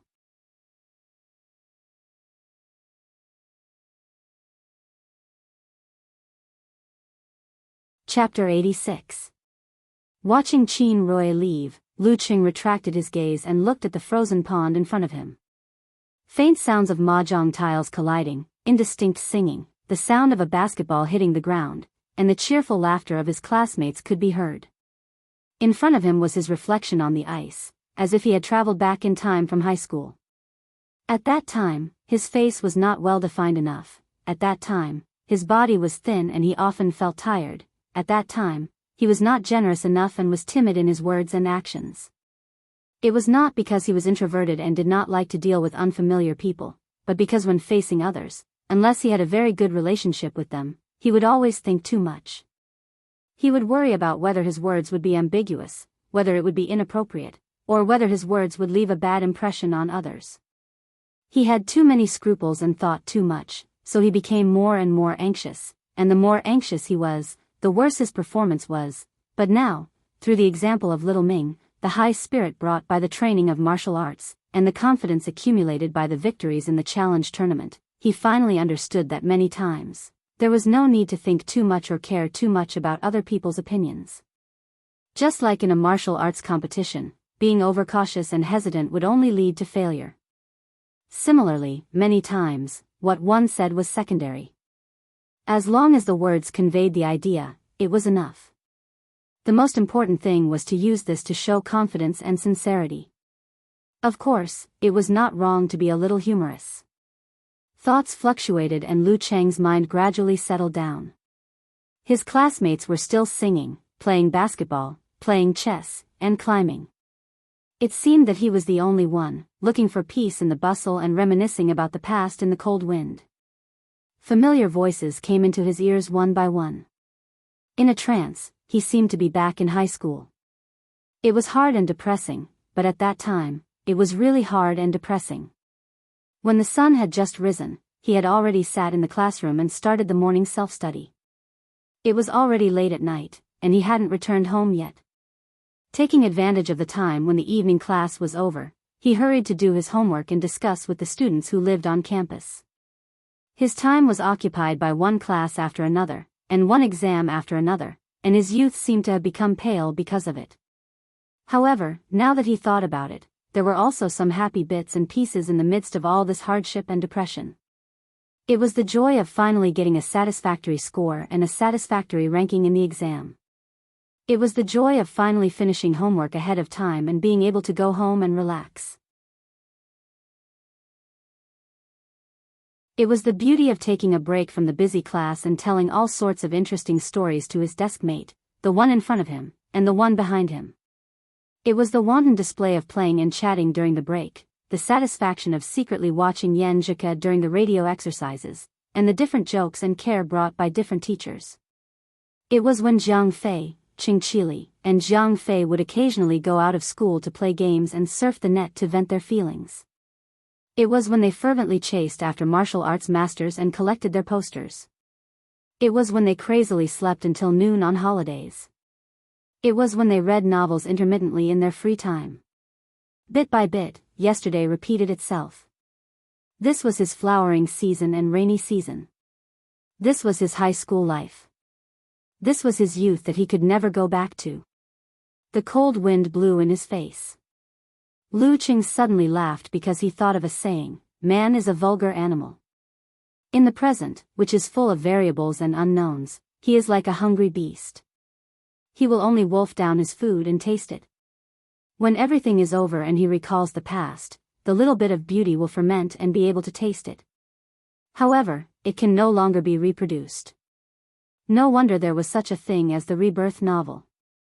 Sometimes, it was not about changing history, but about savoring the past. After sighing with emotion for a long time, he suppressed these thoughts and returned to the KTV box. He sang while chatting with Yenjika. At 4:00, they felt it was too stuffy here, so they went out for a walk. Looking at the beautiful mountain scenery, breathing in the cold and fresh air, they talked and laughed about their embarrassing past. At 5:30, the tour bus came again and took Lu Cheng and the others back to Shushan. Dinner was a whole roasted lamb. After that, there was no more activity. Everyone went back to their own homes. During the meal, some people talked with assurance, some laughed, some listened quietly, and some whispered. Lu Qing made a fortune in silence and ate to his heart's content. At the end of the meal, Qiu Hailin, who was sitting at the same table as old Wu, stood up and held a glass with a thin layer of red wine in it. She looked around and suddenly burst into laughter when she saw Lu Cheng's table. "Fatty Jiang, you really eat a lot. You finished so much roasted lamb. There is still a lot left at other tables. No wonder you are so fat." Fatty Jiang looked aggrieved and glanced at Lu Cheng with hidden bitterness. "I didn't eat much. I was just chatting, drinking, and bragging. Brothers are used as scapegoats." Lu Cheng patted him on the shoulder silently. Using this topic to attract the attention of all the classmates, Qiu Hailin said in a clear voice, "For this class reunion, let's start off with a toast to Teacher Wu and Teacher Xian. Then, when we end it, let's toast to each other and ourselves. I know that everyone will go their separate ways in the future and have their own opportunities, so we might not have many chances to meet again. But I hope that we will never forget our friendship as classmates. You have to know that in these 3 years, yes, for some of you who came here in the second year of high school, we have spent more time together than our parents and relatives. Our memories belong to each other. Let's drink to our friendship on the long journey. A smile when we meet is enough." She is indeed from the school speech club. Lu Qing smiled and raised his glass with water instead of wine. He knew that Qiu Hailin had joined the speech club in Capital College. Cheers! After a shout in unison, everyone drank the drinks in their glasses, looking excited and sentimental. After that, people left one after another. Lu Qing and Jiang Fei fought until the end to wait for Qingqili, and Qingqili fought until the end to talk more with Qiu Hailin. In his eyes, there were several tables full of messy cups and plates, just like the mess after a feast, and also like waking up from a beautiful dream. Lu Qing took a deep look, exhaled, and turned to leave. He was the last one in this class reunion. Memories end here, the past can't be chased anymore. Now I need to know how to grasp the present. Just like Qingqili chasing Qiu Hailin. Just like me chasing Yenjika. A few days after the reunion, it was the end of January, New Year's Eve. Lu Qing watched his parents pack up for the trip to Grandpa's house. He thought for a while and walked to the balcony. Facing the pot of chives he planted, he took out his phone. At night, he had to chat with his family, chat with Yenjika, send New Year's greetings to Kai Xiaoming and other friends, and call his master in the afternoon to express his gratitude. After the ringtone, Lu Qing heard a familiar hoarse voice. Not bad, you still remember to call me. Yes, Happy New Year, Master. Lu Qing said with a smile. Happy? Geezershire said in a bad mood, being controlled, you have to be sneaky even when smoking and drinking. Who is it? Lu Qing asked with a smile. Master usually looks like a lonely old man. If her thoughts were to be found out by him, she would definitely get a good beating, Geezershire sighed. My daughter and son-in-law. Then please send my greetings to senior sister and her husband. Lu Qing said politely. Hee, Master's tone didn't sound unhappy. As the saying goes, don't talk, but your body is honest. After a few words of greeting, Geezershire said, since you called, I have something to tell you first. What is it? Lu Qing was surprised and curious. Geezershire coughed a few times and said, next semester is the national competition, which has nothing to do with us. There are 8 or 9 months between the start of the semester and the next district competition. It's not enough to just practice and set moves in such a long time. I have to find some real combat practice for you guys. Otherwise, who can you beat when it comes to the district competition? Real combat practice? How? Lu Qing was excited. Geezershire said, the other schools usually find the martial arts clubs or martial arts schools nearby to exchange training, or participate in the small challenge tournament not far away in batches. I think that the intensity of real combat is not enough. How can you face the top teams in Shanbei in the future? Since you almost have the strength of a quasi-professional, and with the growth of Lin Kei and the others, you can form a team to participate in the preliminaries after the new year. Preliminaries? Lu Qing blurted out in surprise. He was going to participate in the preliminaries? Why are you surprised to hear about the preliminaries? You can have more real combat practice with the strong. Anyway, you can't go too far in the preliminaries and delay the martial arts competition's district competition in the second half of the year. Work hard, maybe you can get some secret manuals or share the bonus. Geezershire laughed and scolded him. For some reason, Lu Qing suddenly felt a surge of excitement. Preliminaries. The entrance competition of the professional martial arts circle. But, Master, will it delay my usual study? The preliminaries have home and away games. He asked worriedly. Geezershire snorted and said, are you looking down on your master? When the time comes, I'll inform the chairman to arrange our away games on the weekend.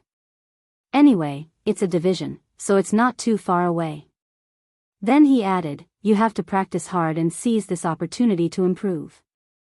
At the end of April, directly sign up for the ranking event of professional 9th pin. Directly sign up for the ranking event of professional 9th pin. Lu Qing took a deep breath and was immediately filled with excitement. The first ranking event of professional 9th pin? That's right. A man should have a goal. After ending the call, he couldn't wait to share this with Yenjika immediately. But after thinking about it, he decided to wait until the new year and then call her to tell her. Then he would have an excuse to enter the new year with Yenjika while listening to the sound of firecrackers and each other's breathing. Then he could occupy her time from the old year to the new year. I'm so smart. Back in the living room, Lu Qing saw that his parents were almost done with tidying up. He quietly went back to the room and took out the gifts for them. You're tuning into the Journey of the Soul YouTube channel. Don't forget to subscribe and join us on this journey to catch the most captivating stories.